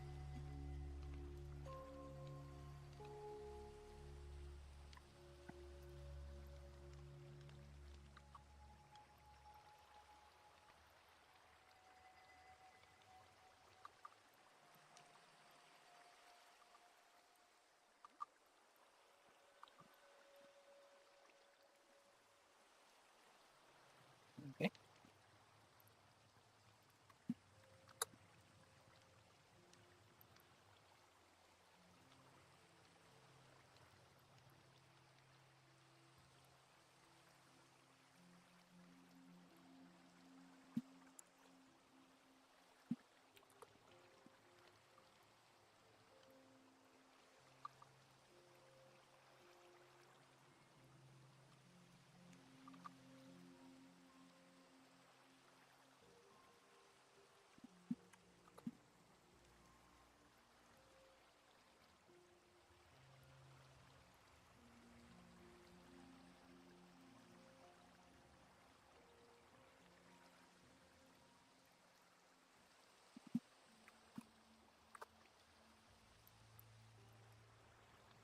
Also, I randomly feel weird right now from this because I don't know, it kind of just hit me that like I'm planning on selling this and like I guess is like a professional thing to do or whatever. Every time I look at like other like professional like people who do this type of stuff, they're always like, "Oh, I use all these different programs and do all this work and stuff and whatnot." And I'm just here like I loaded up Blender and got bored.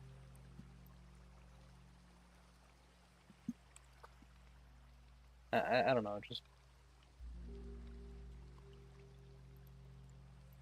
feels weird. Like, how did I get here type of scenario.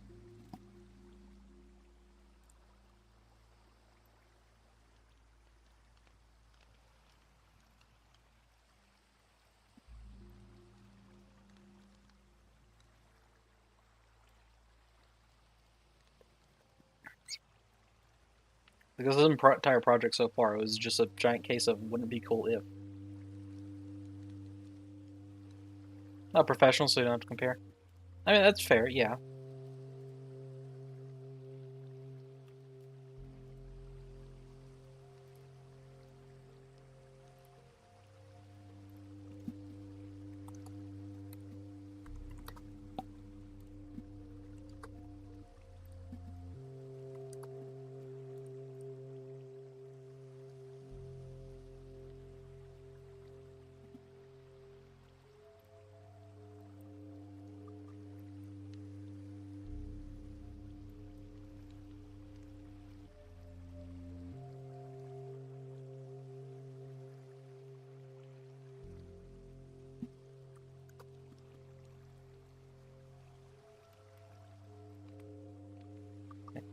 When did that reset?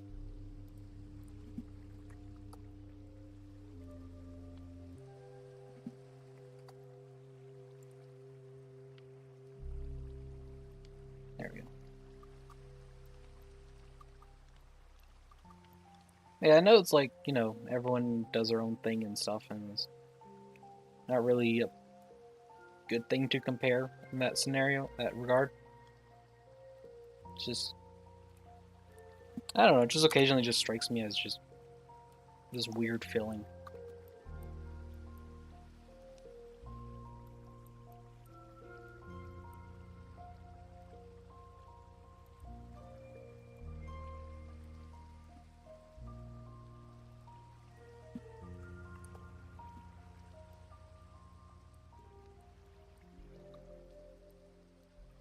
There's nothing really like more to it. It's just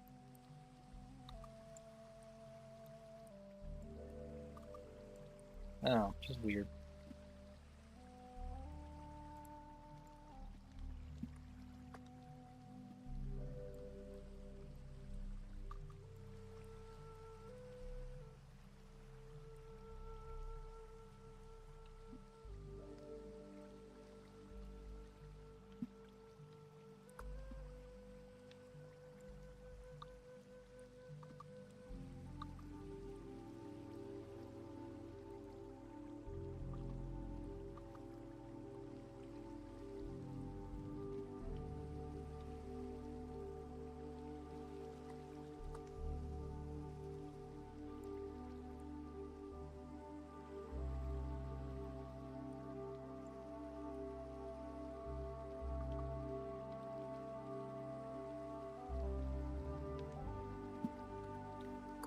Which kind of just thing just kind of goes back to like my time in like grade school and stuff. It's just that like it's always just different, and the way that I learned and did things, which most of the time was very poorly. Not because I couldn't do the thing, it's just like I just simply didn't do the thing. Did that actually go up? No, it did not.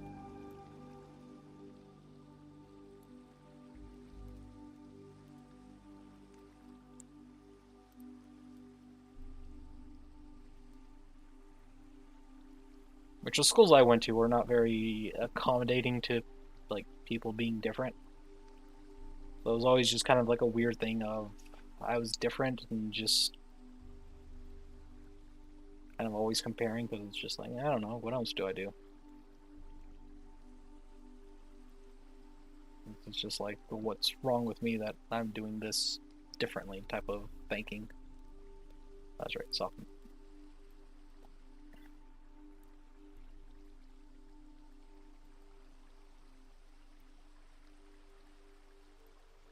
Which I've gotten out of the mindset of like, oh, what's wrong with me or whatever, but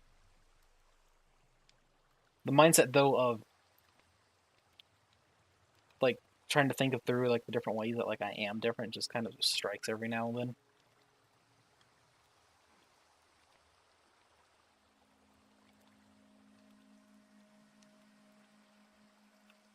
Hmm.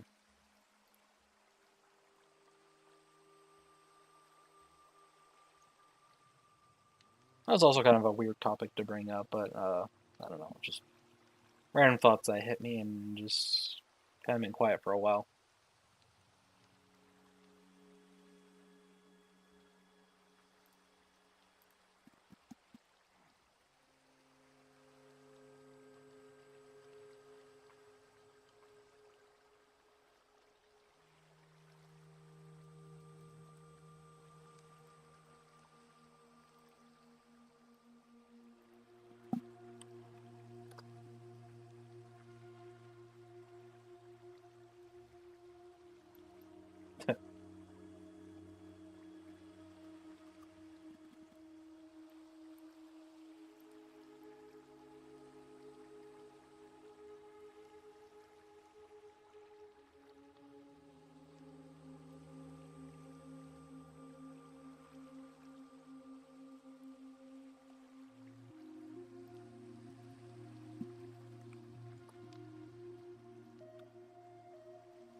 I think I'll add the letters with a different program.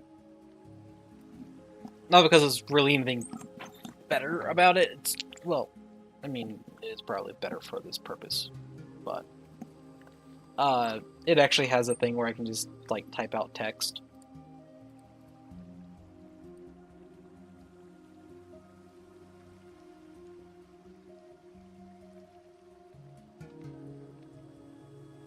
But I don't think I can do that here.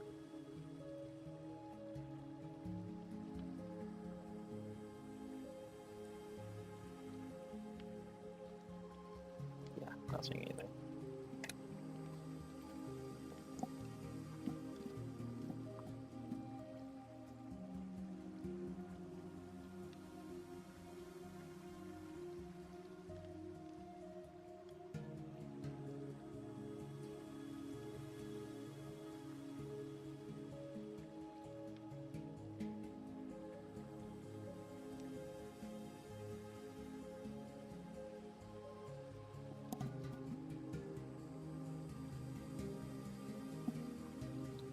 Alright, set and retrieve. How do I want to set that up?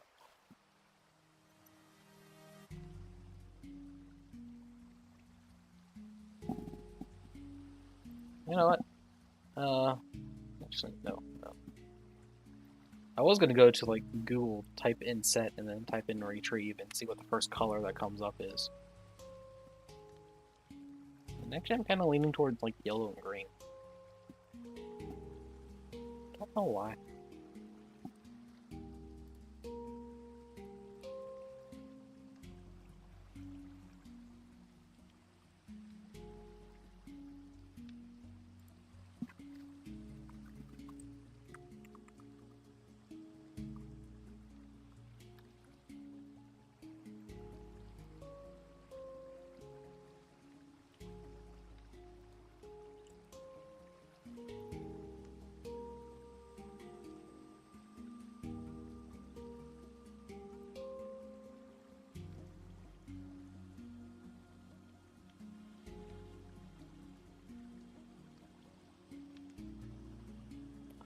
That did not come out yellow, like I was kind of wanting it to.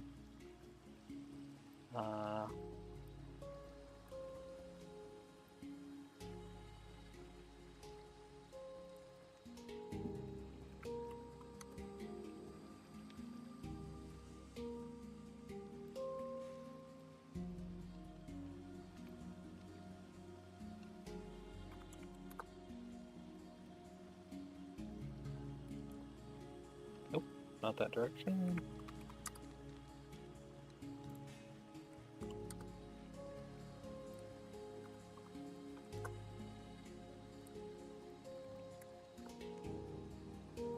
No, that's too far that way.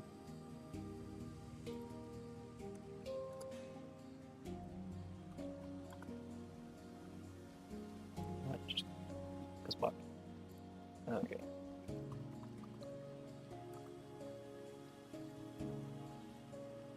No, not like that.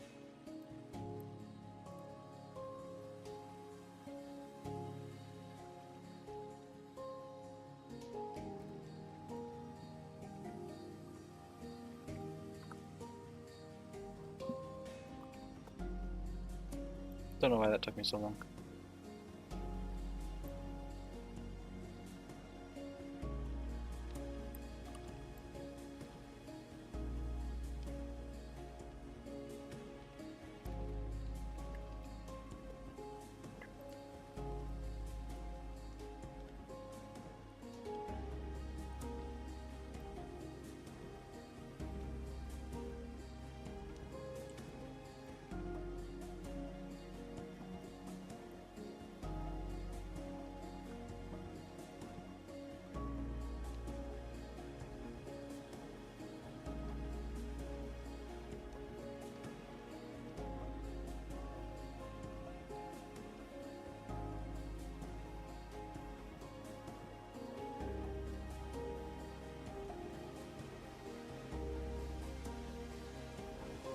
Alright.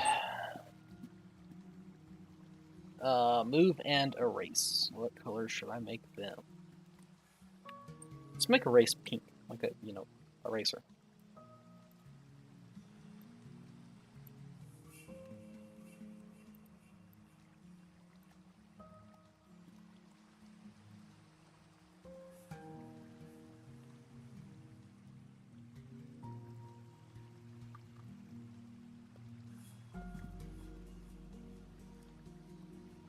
Then move.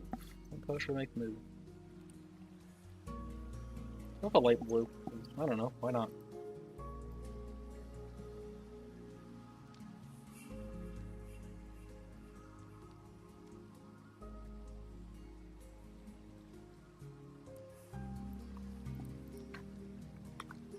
Yeah, I like that color.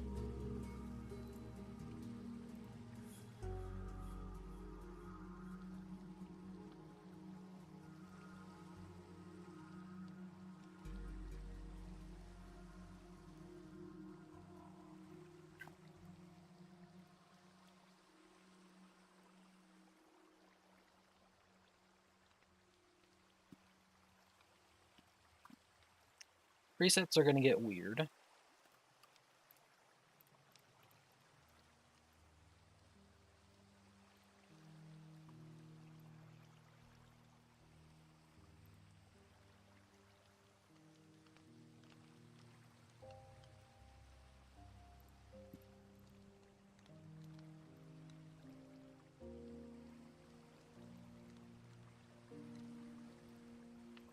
So I want to make their sides a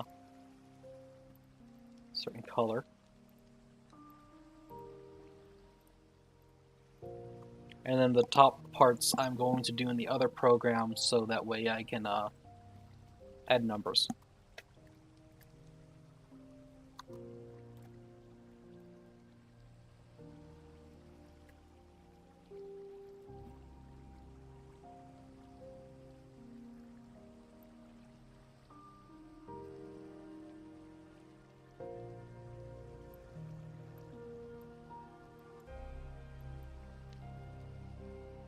If I make them white on the sides, black for the top and bottom, and then white numbering.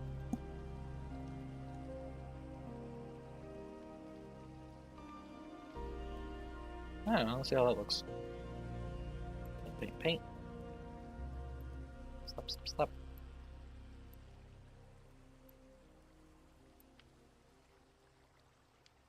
Oh. I can just go to here and select fill and then just do that.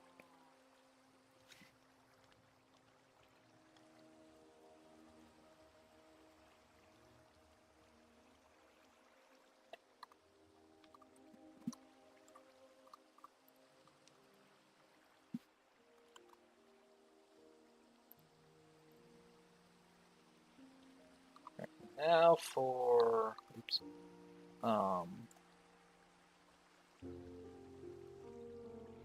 texture paint. For this, I'm just going to make it a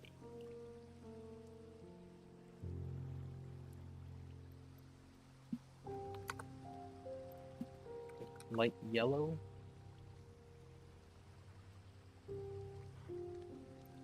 Like bright yellow.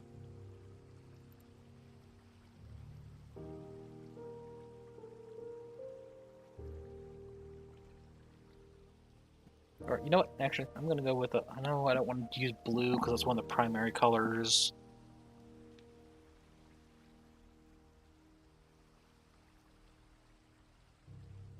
I also already used yellow. Anita? Magenta? Yeah, well. It's the RGB code for it's the hex code for that.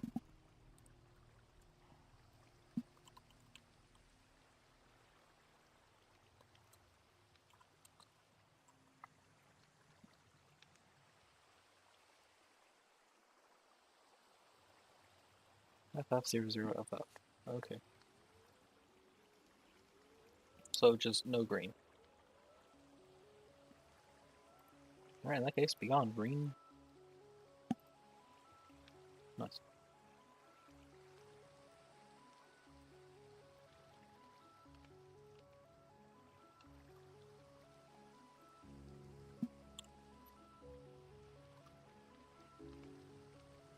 And then this, I'll just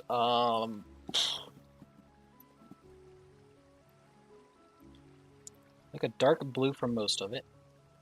And then I will use a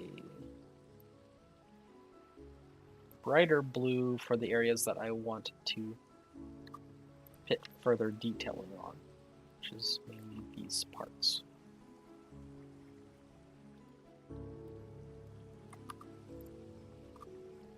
There we go. So now I have an actual, like, workspace for the other program for pinning on, like, letters and stuff. And let's just go to one, texture paint.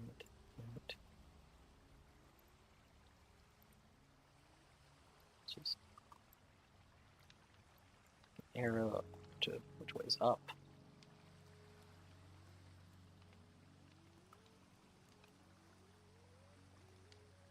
And yeah, I can mess around with that color and stuff more in the other program.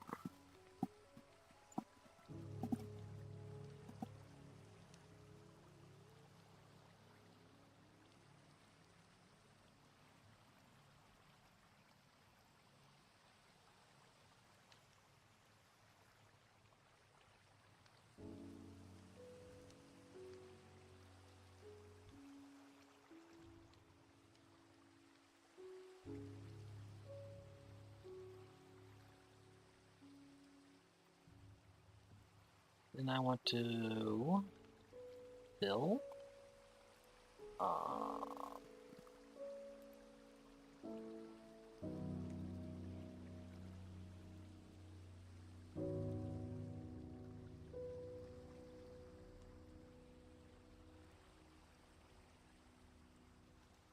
race alpha 50% and select that.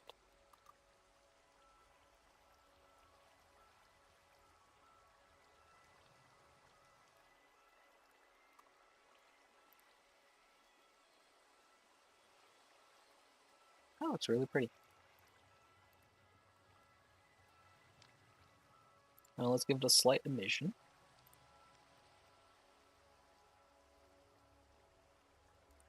Based off of the image texture.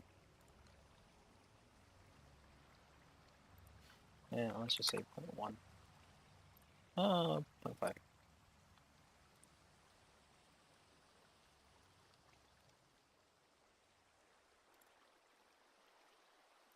And do that for both materials.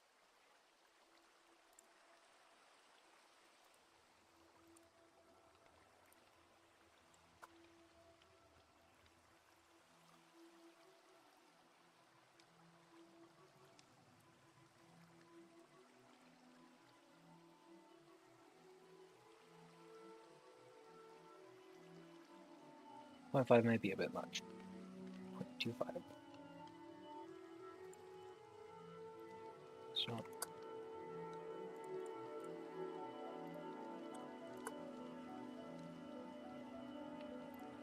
no 0.2.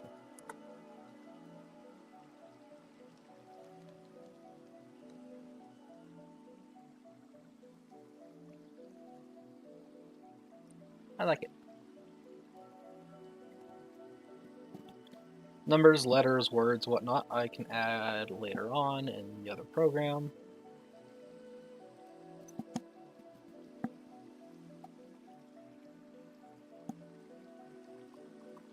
That is made.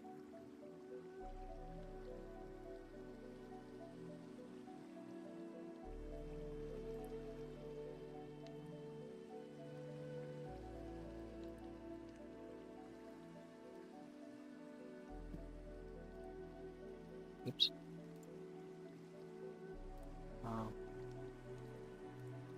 Yeah, that stuff.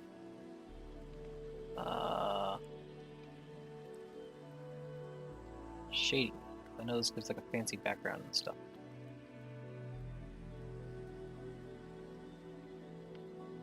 Also shows my documents folder. Cool.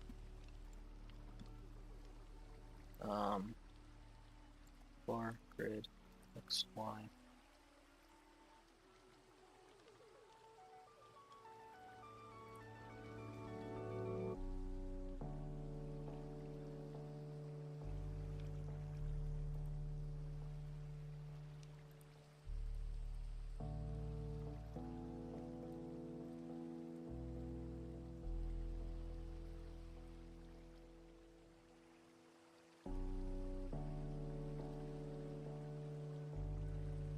I don't know if I slept a light in here. I want a light.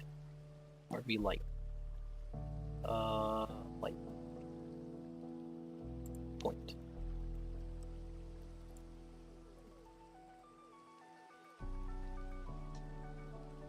Power. Juice that crap. High beams at midnight level.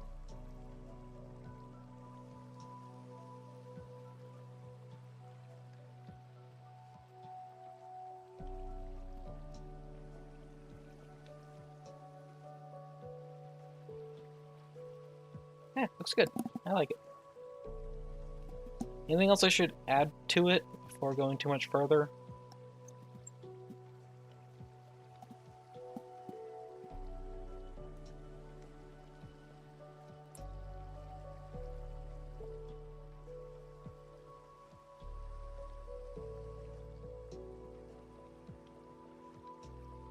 Oh, actually, I just remembered something. I need to do armature.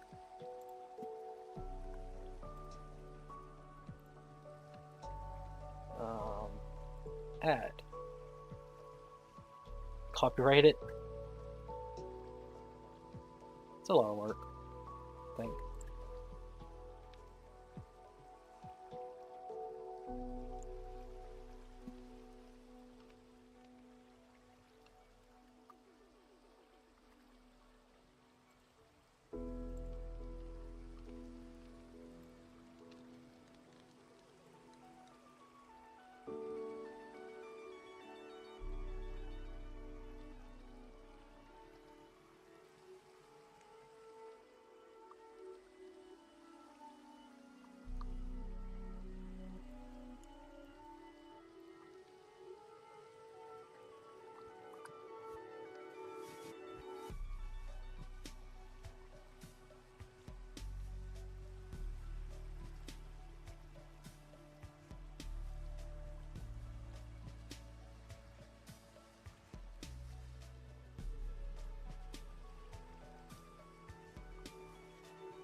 I'm not going to rebuild this.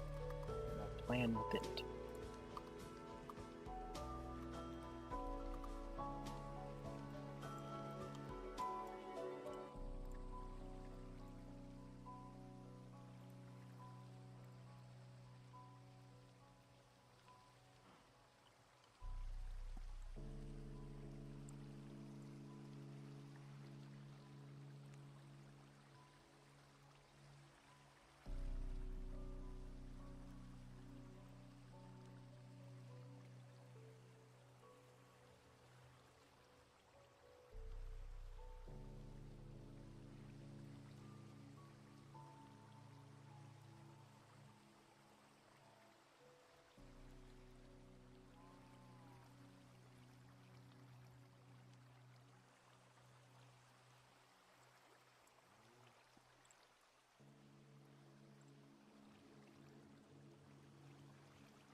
There's a better way to do this.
That's a much bigger difference than I was expecting. Why is such difference?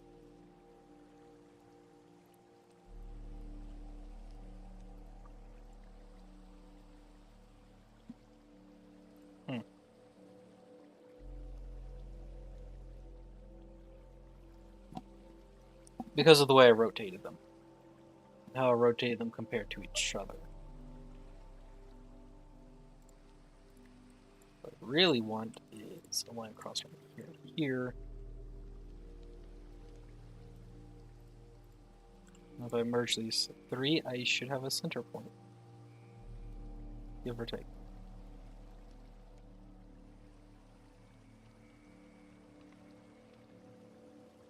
No. No, I don't.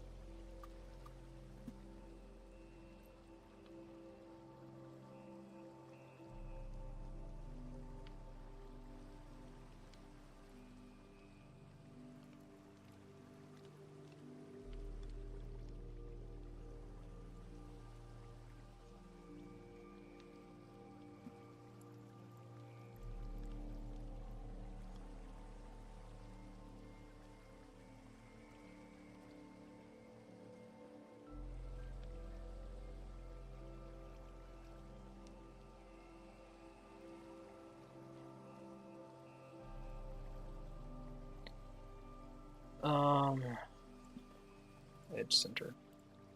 Move this to there.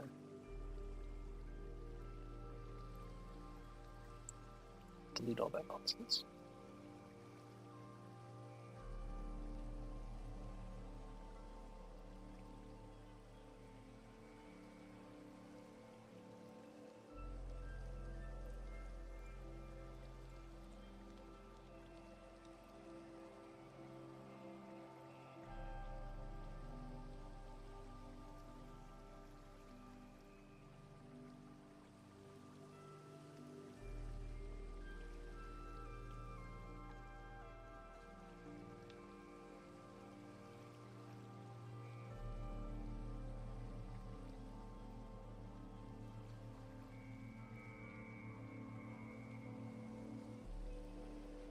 No, okay. What I need to be doing is not this.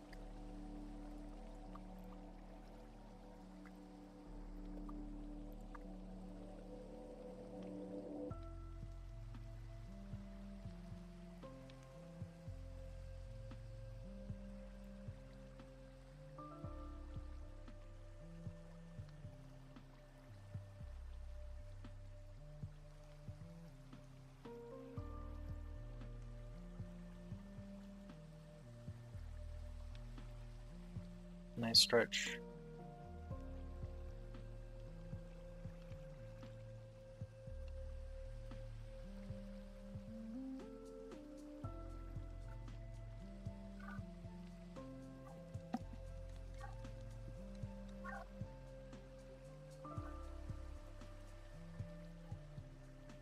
Stretch this into those two lines, make a right triangle. How do I tell when those two make a right triangle?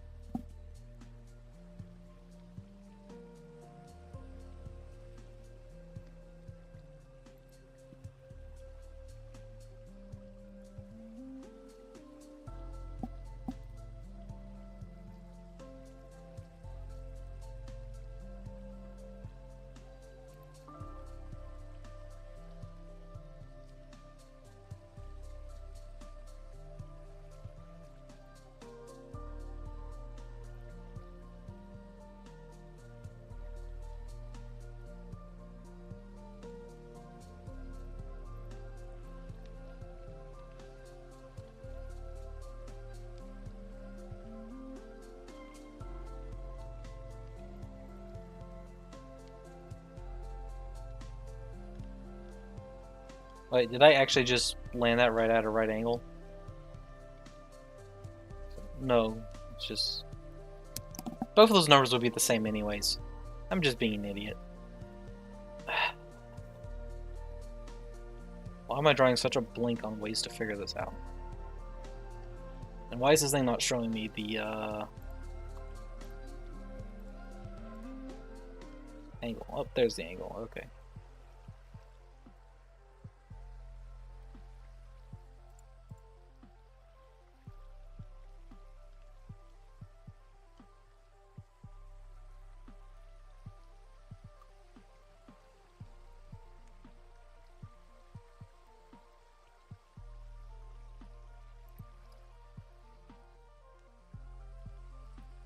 There we go. So that should be a 45-degree angle, which means that is at a point to where it can pivot between those 2 points nicely. Which means it's also going to overlap with this one, but I'm fine with that because I don't have to make them collide with each other. Them colliding with each other is a non-issue.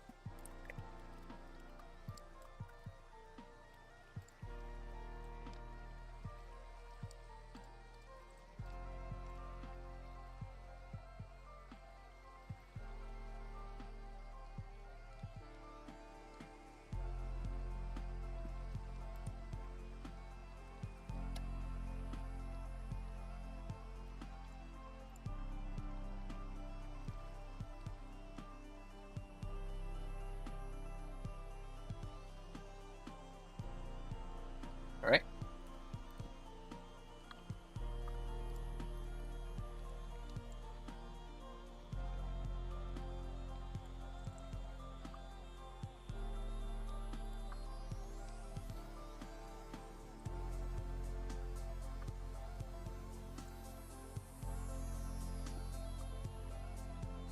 Repeat that process over here.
Oops, I took those to the wrong points. I was wondering why the numbers are coming out so wrong.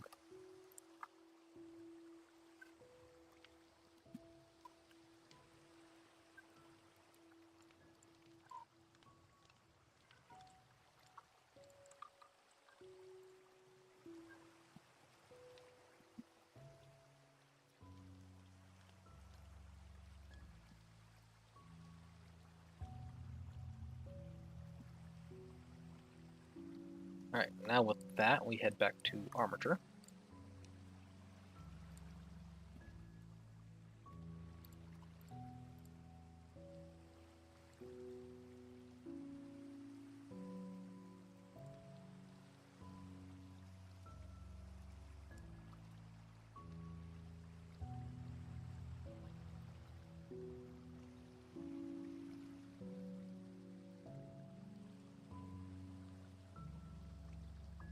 Oops, I did not mean to do that.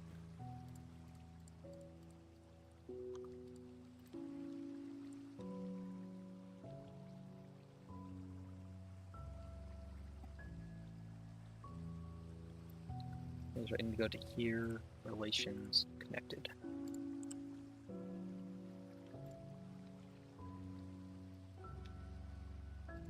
Here to vertex. That there, that there.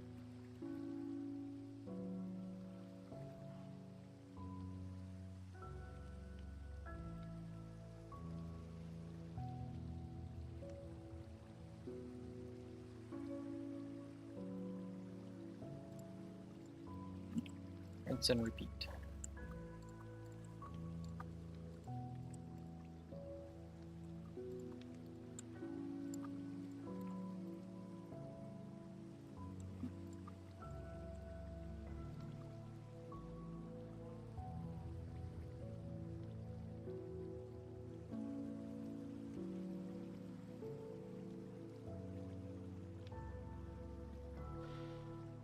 we go. Name all these.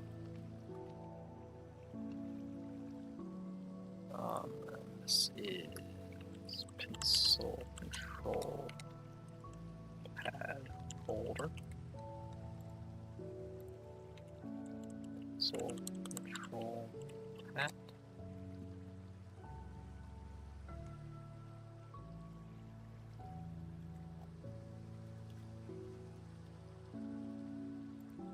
And what was the other names I had over here? It's control pad holder, it's control pad, and control pad end. Oh, I actually put that in here.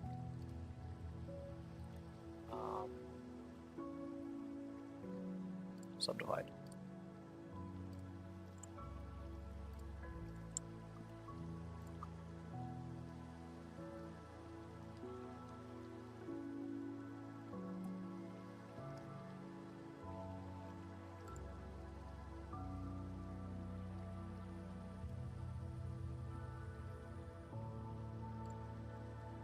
And then we have dial W,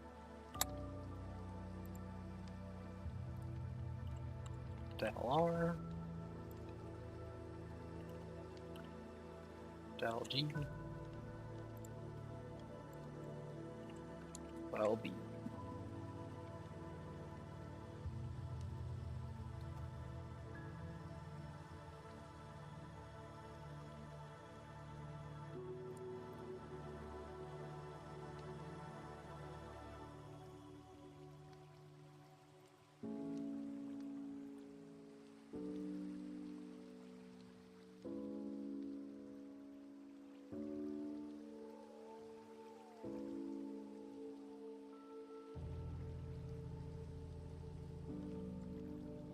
Oh, pencil control pad handle end. So it all has the same names. That'll make it transferring it much easier. Then I'm going to be using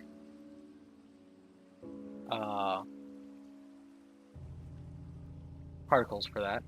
Oh, that's actually cutting out 6 fizz bones. Wait, no, those don't get fizz bones. Those just are bones. It's still going to be better to get rid of them.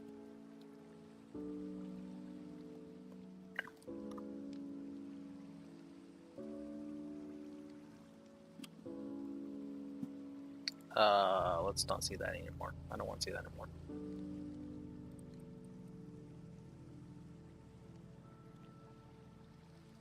This whole thing is going to be one vertex group. That's what I did up here, right?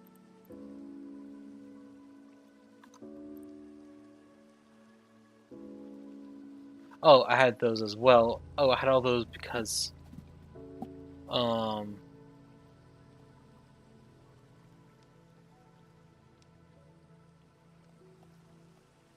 had the preset buttons for coloring. Then all the rest of these were for the armature. But over here,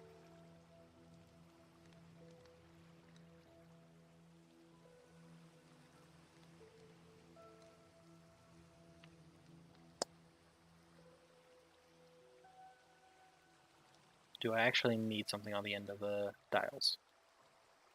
Or can I just do that in Unity?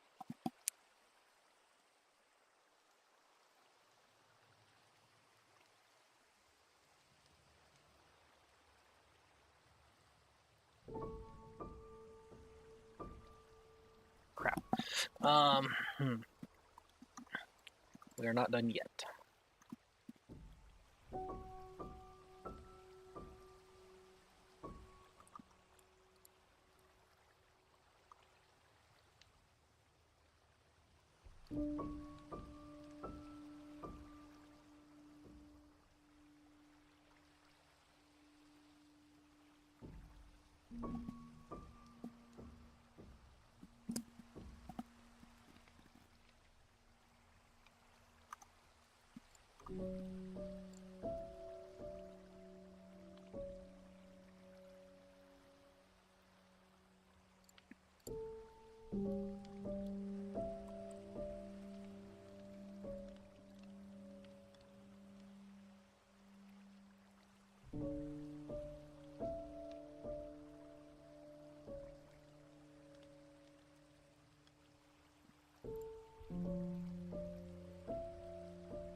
What have I yet to do? These two.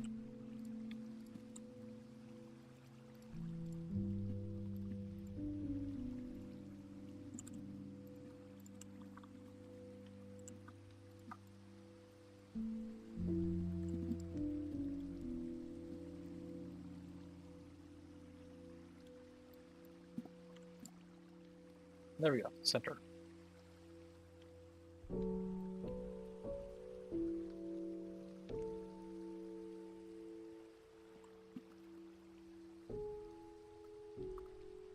Had a sphere! Honestly, finally.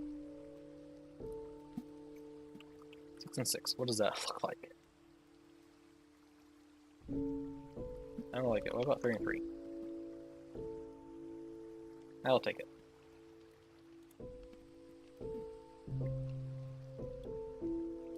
Actually, 2. 2? Oh, we're stuck with 3. 3 and 3. Okay. It's fine.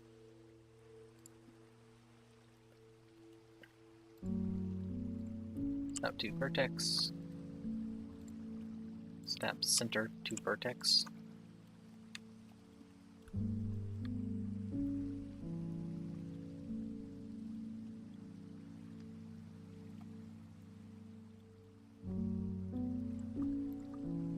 I don't think that is center. Nope. Okay, snap active.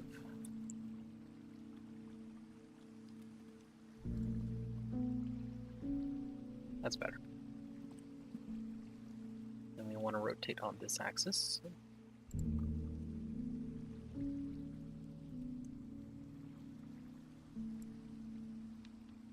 degrees. Shrink it a bit.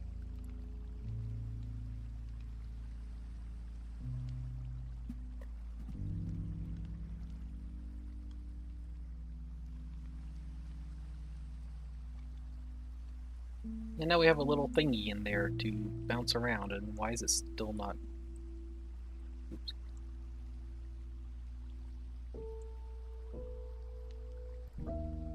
There, stay there.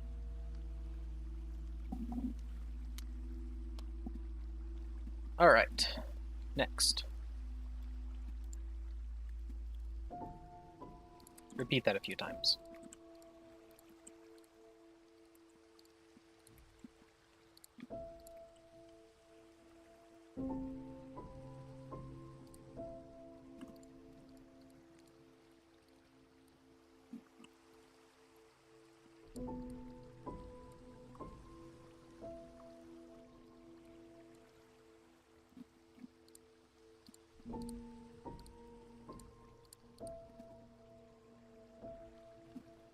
I only have 4 dots.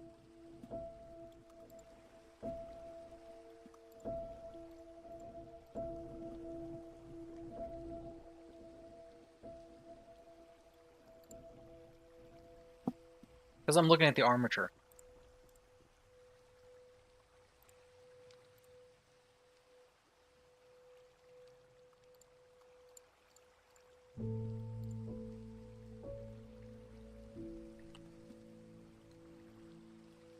Two, 3, 4.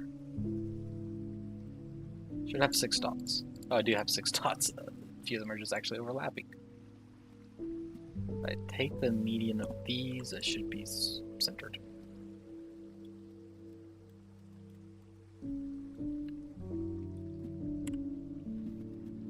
It's about to go crazy there.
There we go.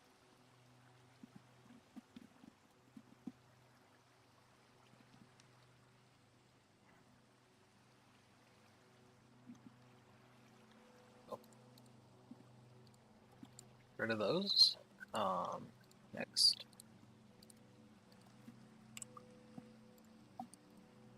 Need to make a UV layout for these. So back to UV editing.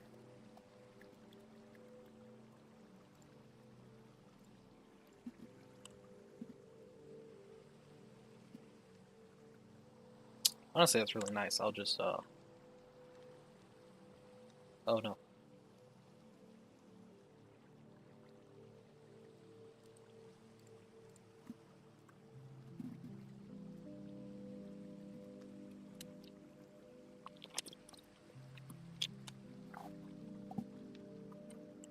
Why is this linked to the one below it? Okay, fine. Unwrap.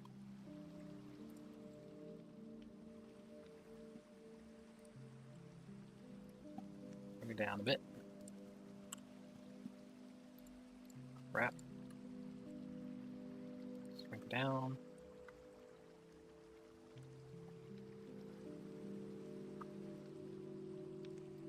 Let's just go through all of these. Just do this individual unwrap for all of them, so they're not stuck together for some weird reason.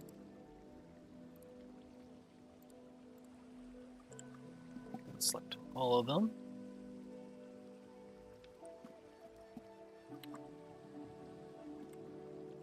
All of them. Shrink them down an equal amount, which I'll say 10%.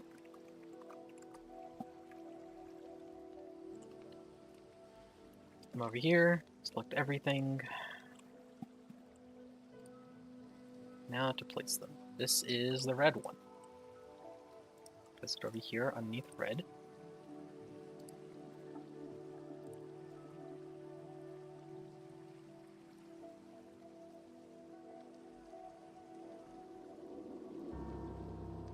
This is width.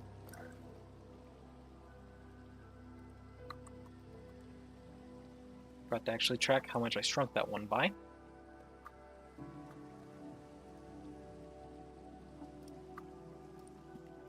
30%.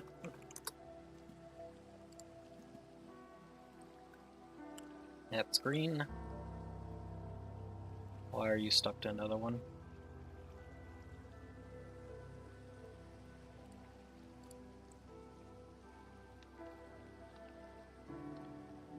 That's a whip. Also, it's not stuck.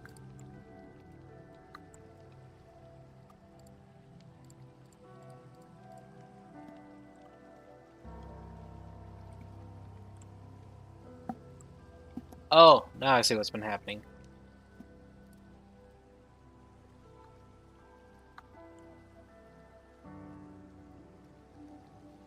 When I've been going to click the button to link them together, I was clicking on one of them, and then it was like that right there. It linked the wrong one because I clicked the wrong button.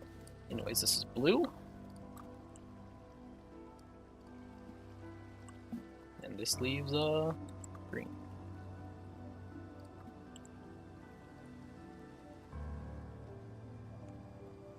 All right, texture paint time.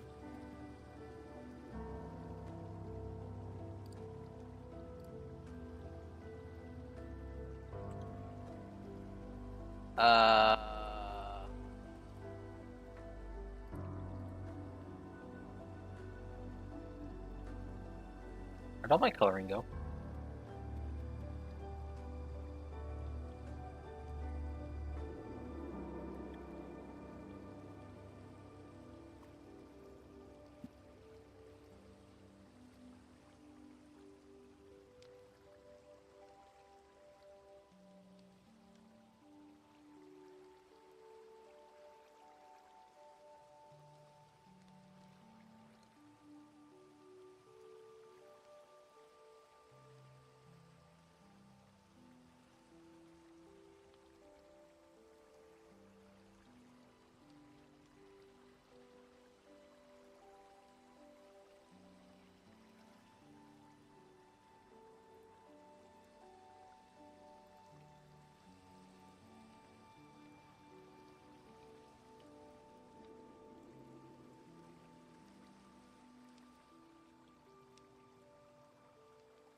Hmm.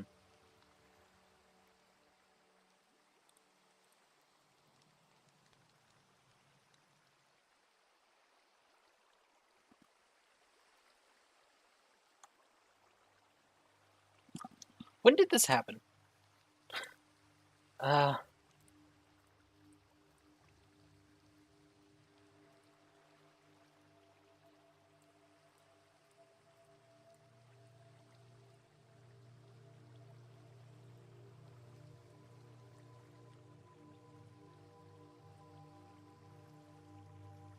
so 30 minutes ago, it was fine. Then I clicked out of the textured view to this so I could actually see through the stuff.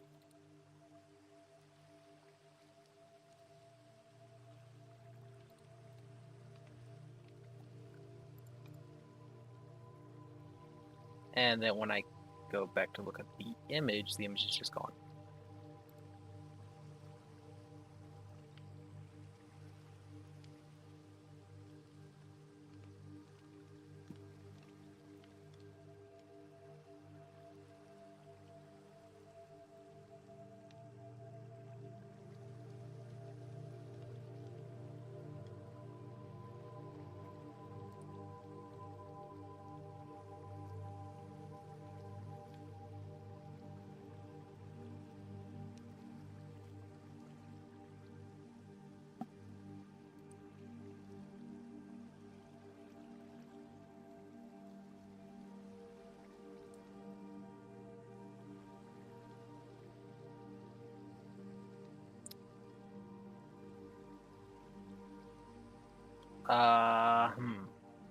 Okay.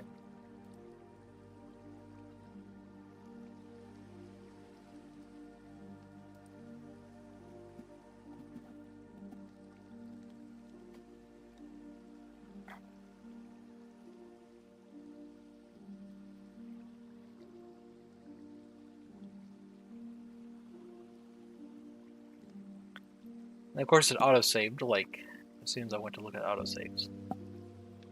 Which means I'm not pulling up an autosave for this.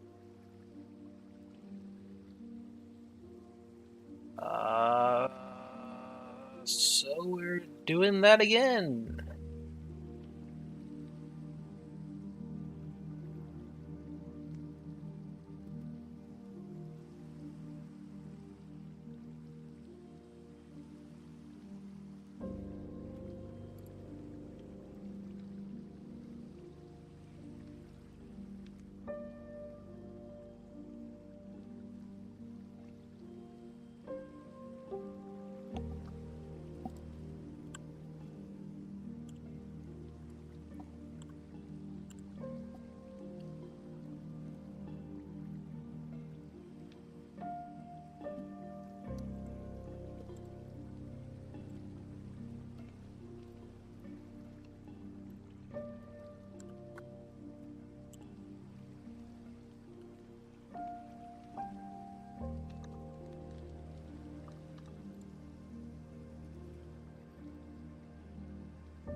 Hmm.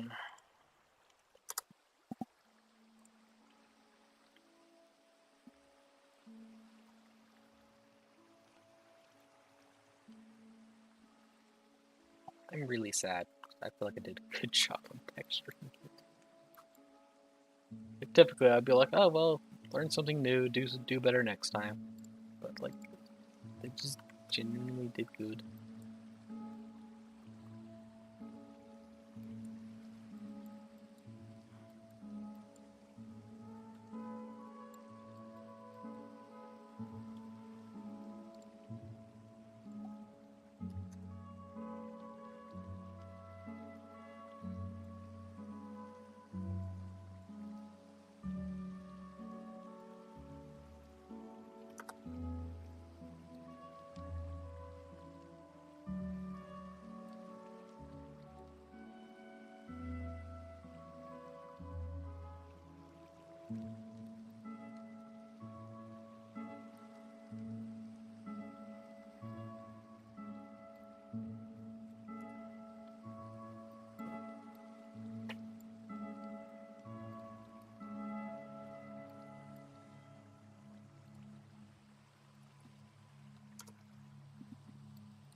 I forgot to do this often. I'll go back later for that.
So another topic of conversation. I guess I'm gonna start rambling about other problems with the pin.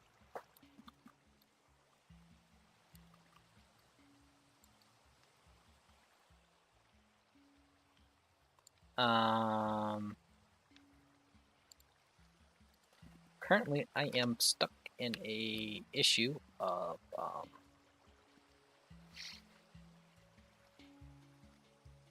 VRC Fizzbones do not like to behave correctly when constrained.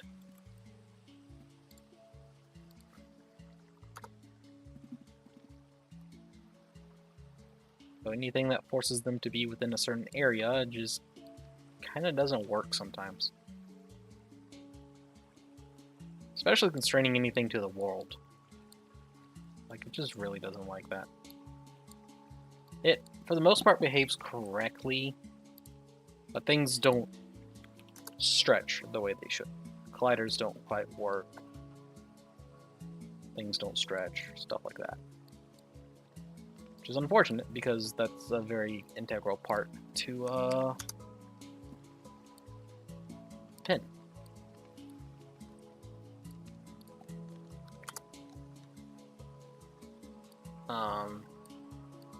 Found a very strange way to get around that, and that's by dropping a collider to the world, locked to the wall, and then using that collider to have all the Fizzbones go towards it.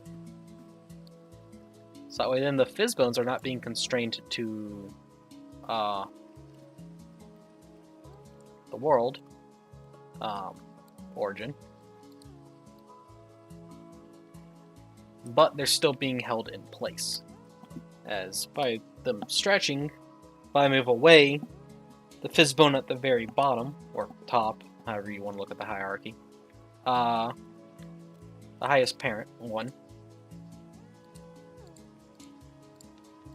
will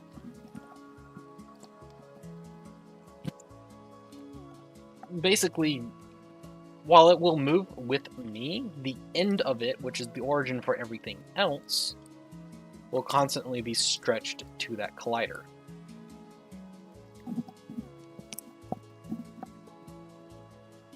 And with it being able to stretch a million times its length, it should never be a problem of I move too far away from the pin to cause things to break.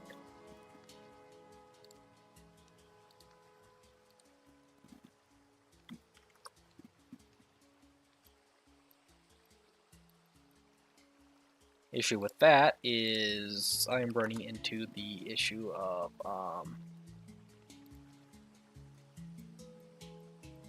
Fizzbones do not like colliders either.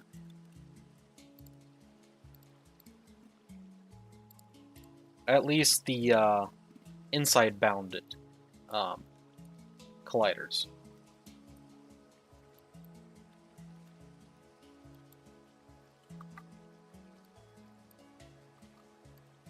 Because while it will stretch to move away from them, it will not stretch to move closer to them.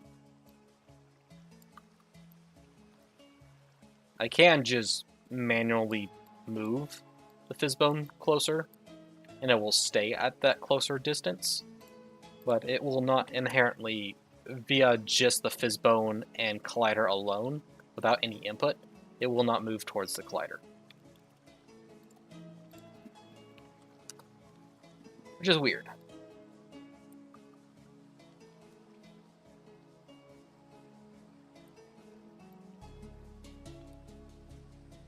I'm trying to run tests to figure out how exactly it works, or doesn't work.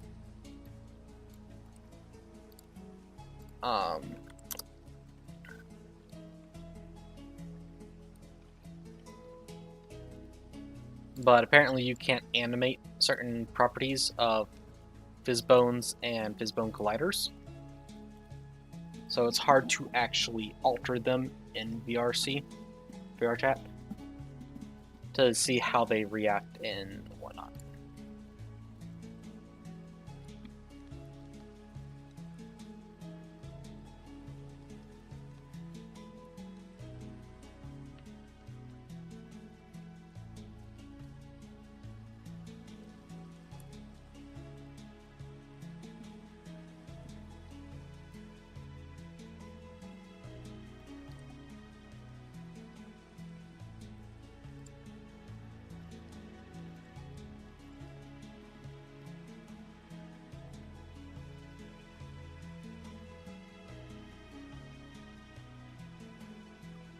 Wait a second.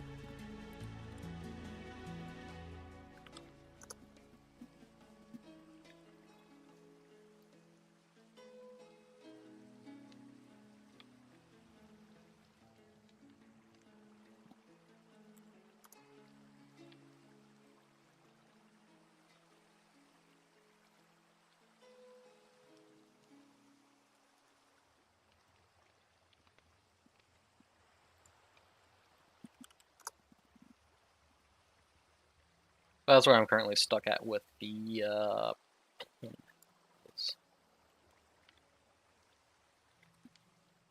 trying to figure out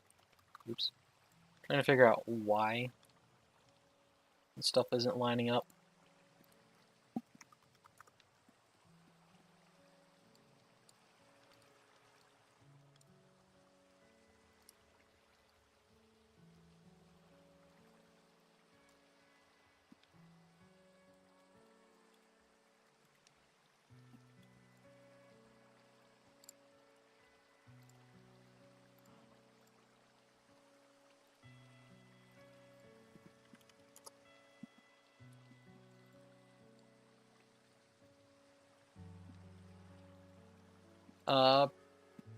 Past that though, it's just oops, wrong way. Oops, wrong button. Past that is an issue of trying to figure out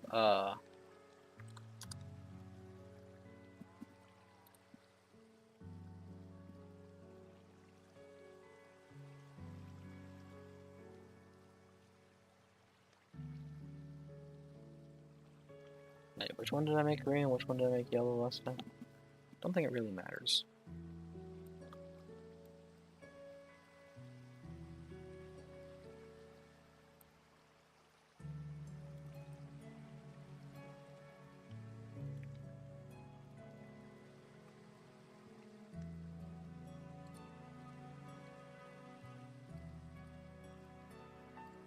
Actually, now that I think about it, I used a different color.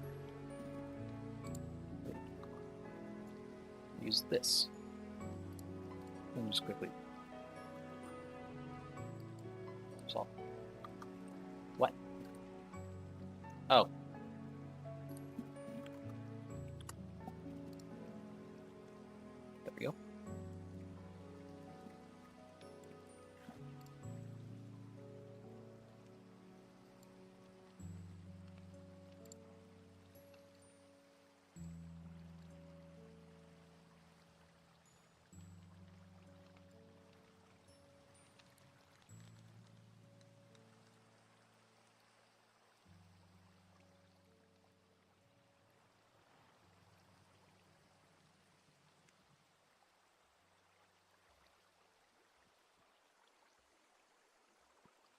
Over here, one was, oops, just random pink.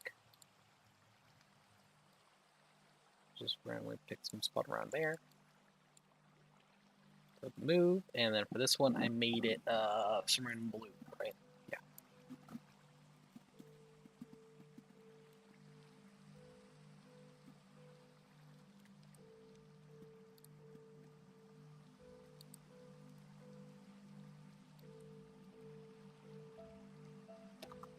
And for these guys, I got fancy by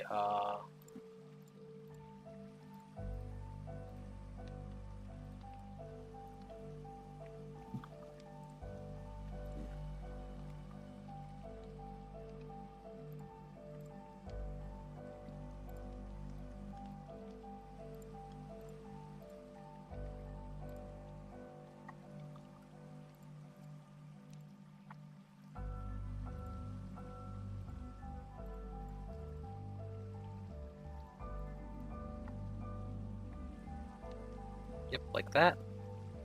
And I went to mix. I went to bright white. And did that. Yippee.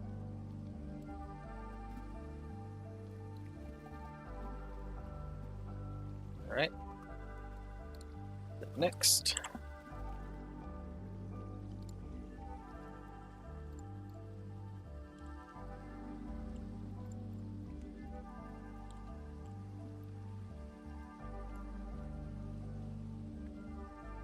Okay, I want just that one. Then I want to go to here. And I want full red. This one, same thing. I want full green, full blue,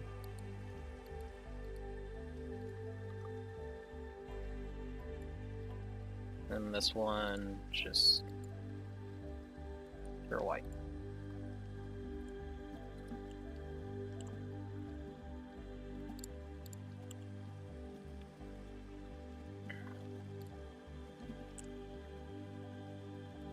Then this whole thing I made Nita, which was full red and blue. And then I went over here and knocked out 50% of its alpha.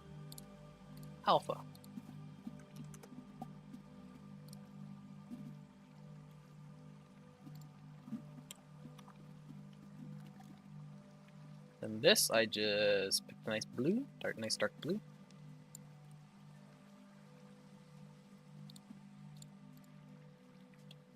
And then I picked a lighter blue.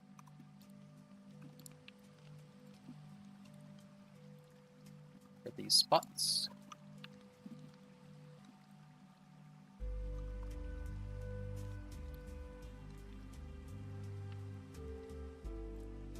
And then I made a this way up arrow.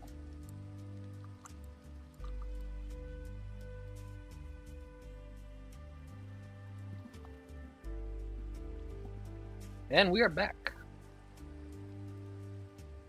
Image. Save as. Here.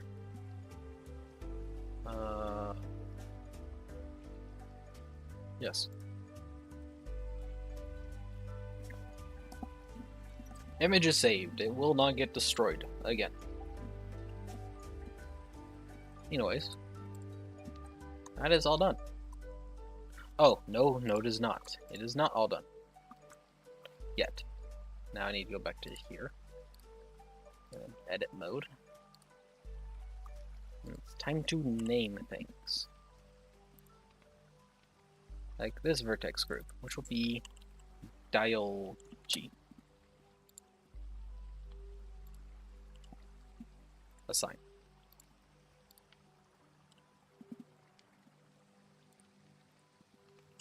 Dial R. Assign.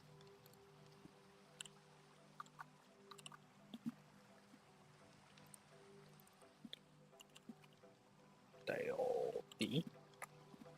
Assign. Giving myself color so I can, you know, be paranoid. But, you know, yeah. That's double dial W, sign BGRW. Good. And then literally everything else. Control pad. Right, that's what the armature is named. Control pad, however, pencil control pad. Assign.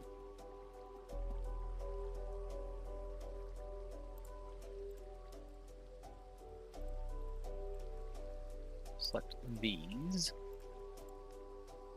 and remove them from that one. So that should be everything but those. Good.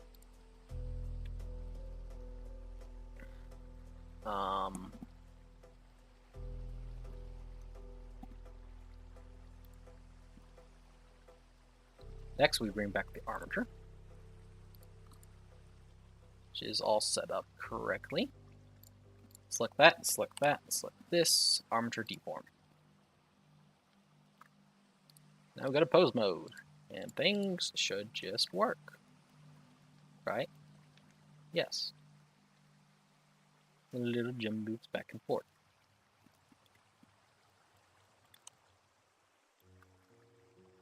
I'll move it 45 degrees this way.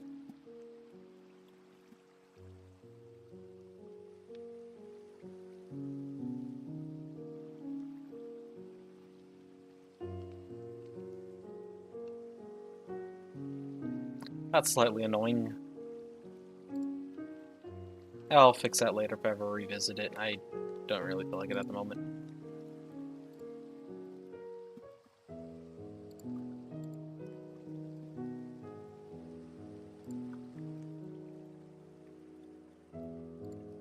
Right, and everything else does move accordingly. Yep. Everything does move, right? Yes. Okay. Now I want these to how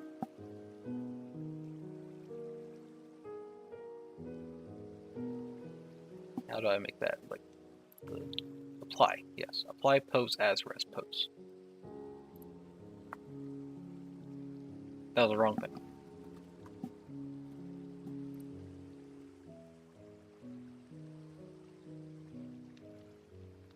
Apply visual transform to pose? Nope.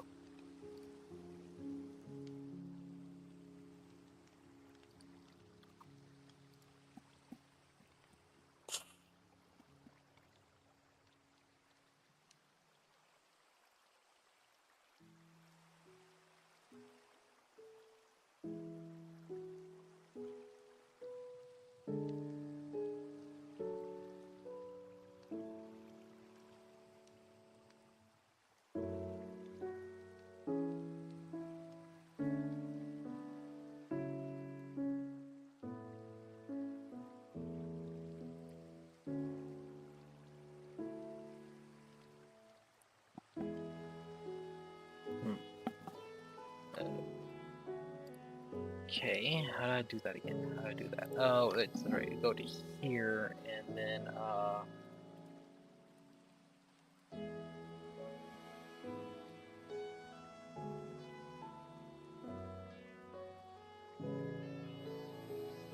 no.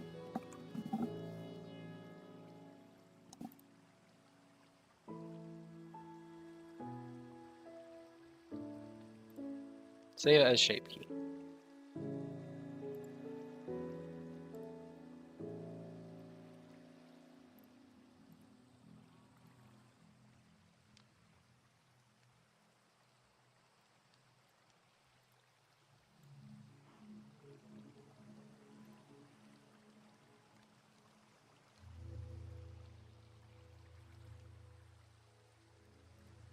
Apply shape key.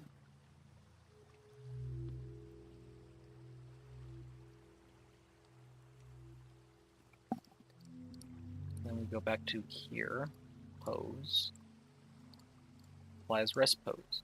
There we go.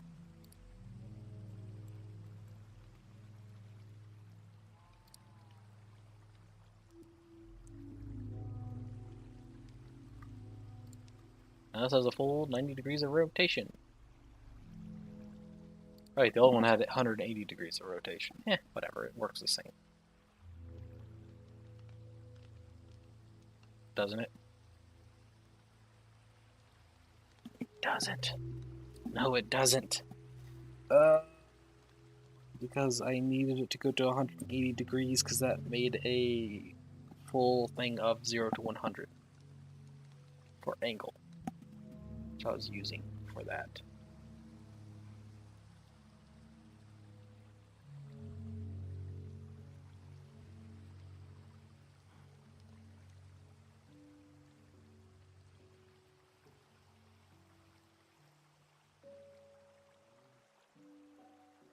I can fix it later.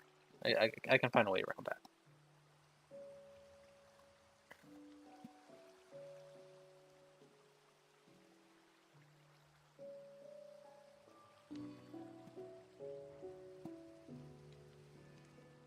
Yes. Collects bones.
I can make this work. I can make the 90 degrees work.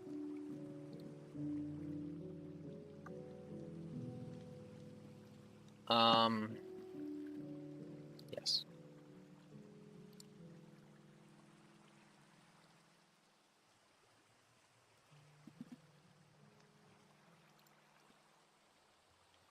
So with that, it's take it to another program that I can put text in. To put text on all these buttons.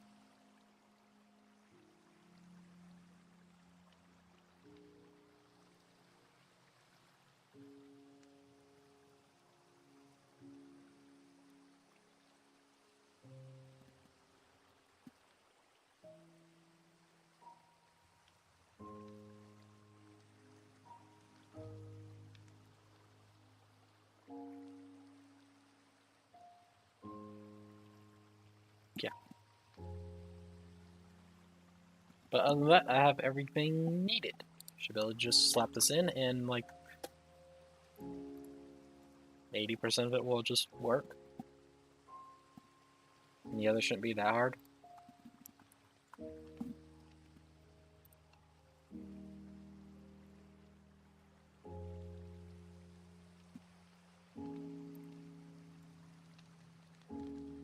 Oh, I shade this thing smooth. I don't like that. If I shade this thing smooth by angle. Do kind of like that, but I don't like that.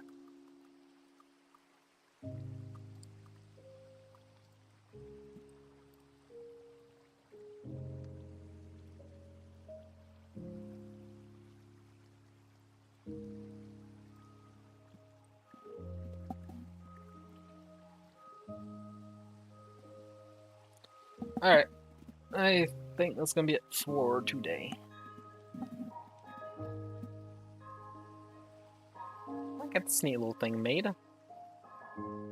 I'll have to make it like twice. Especially coloring. Anyways,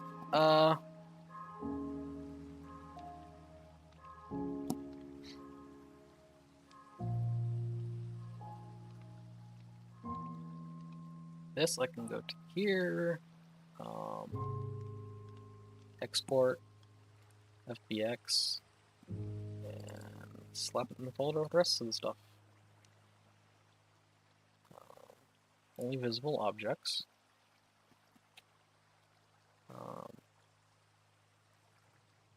Use space transform, funnel, right?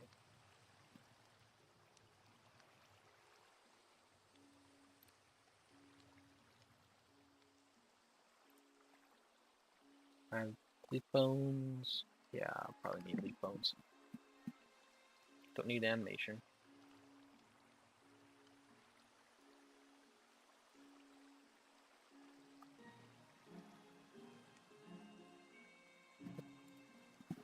Alright.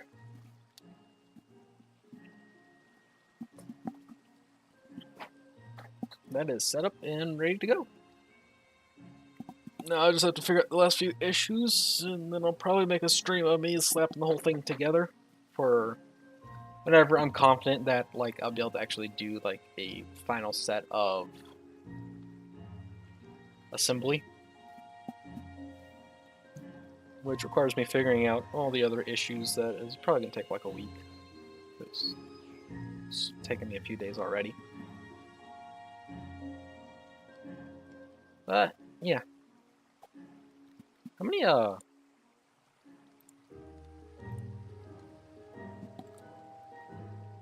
dang, really? Somehow this whole thing came out to less triangles than my old one.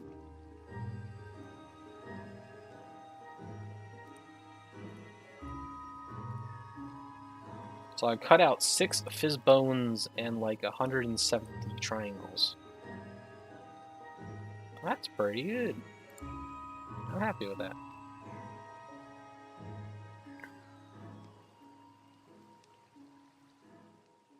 Yeah, sorry to triangle fans.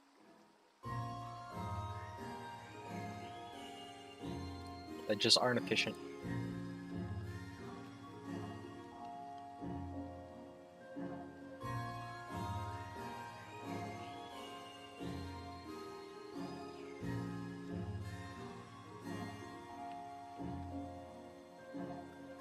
Anyways, that's gonna be it for today. I also made this a lot bigger, but I can scale it down whenever I actually put it into Unity and stuff.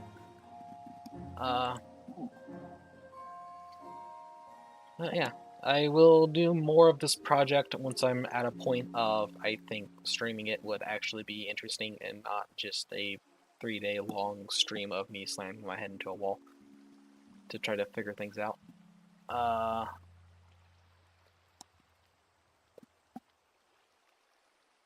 So that will happen at some point. I'm confident I can get the stuff figured out. It's just a matter of time to actually test and do all the things.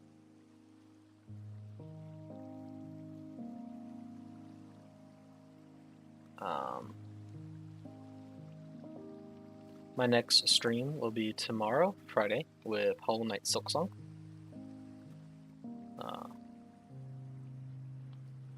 So it'll probably just be a lot of running around and doing things. Maybe not story things, but things. Isn't everything a story thing? Not main, like, not main objective things, but just like a little side things. Whatever. Anyways, well, that said though, that's gonna be it for today. So thank you for watching. Hope you enjoyed. Remember to like, comment, subscribe, follow, join the Discord, all those things and whatnot. And helps out and helps me out in knowing what to do and how things are working. With all that said, have a good time whatever time zone you're in. And yeah, bye for now.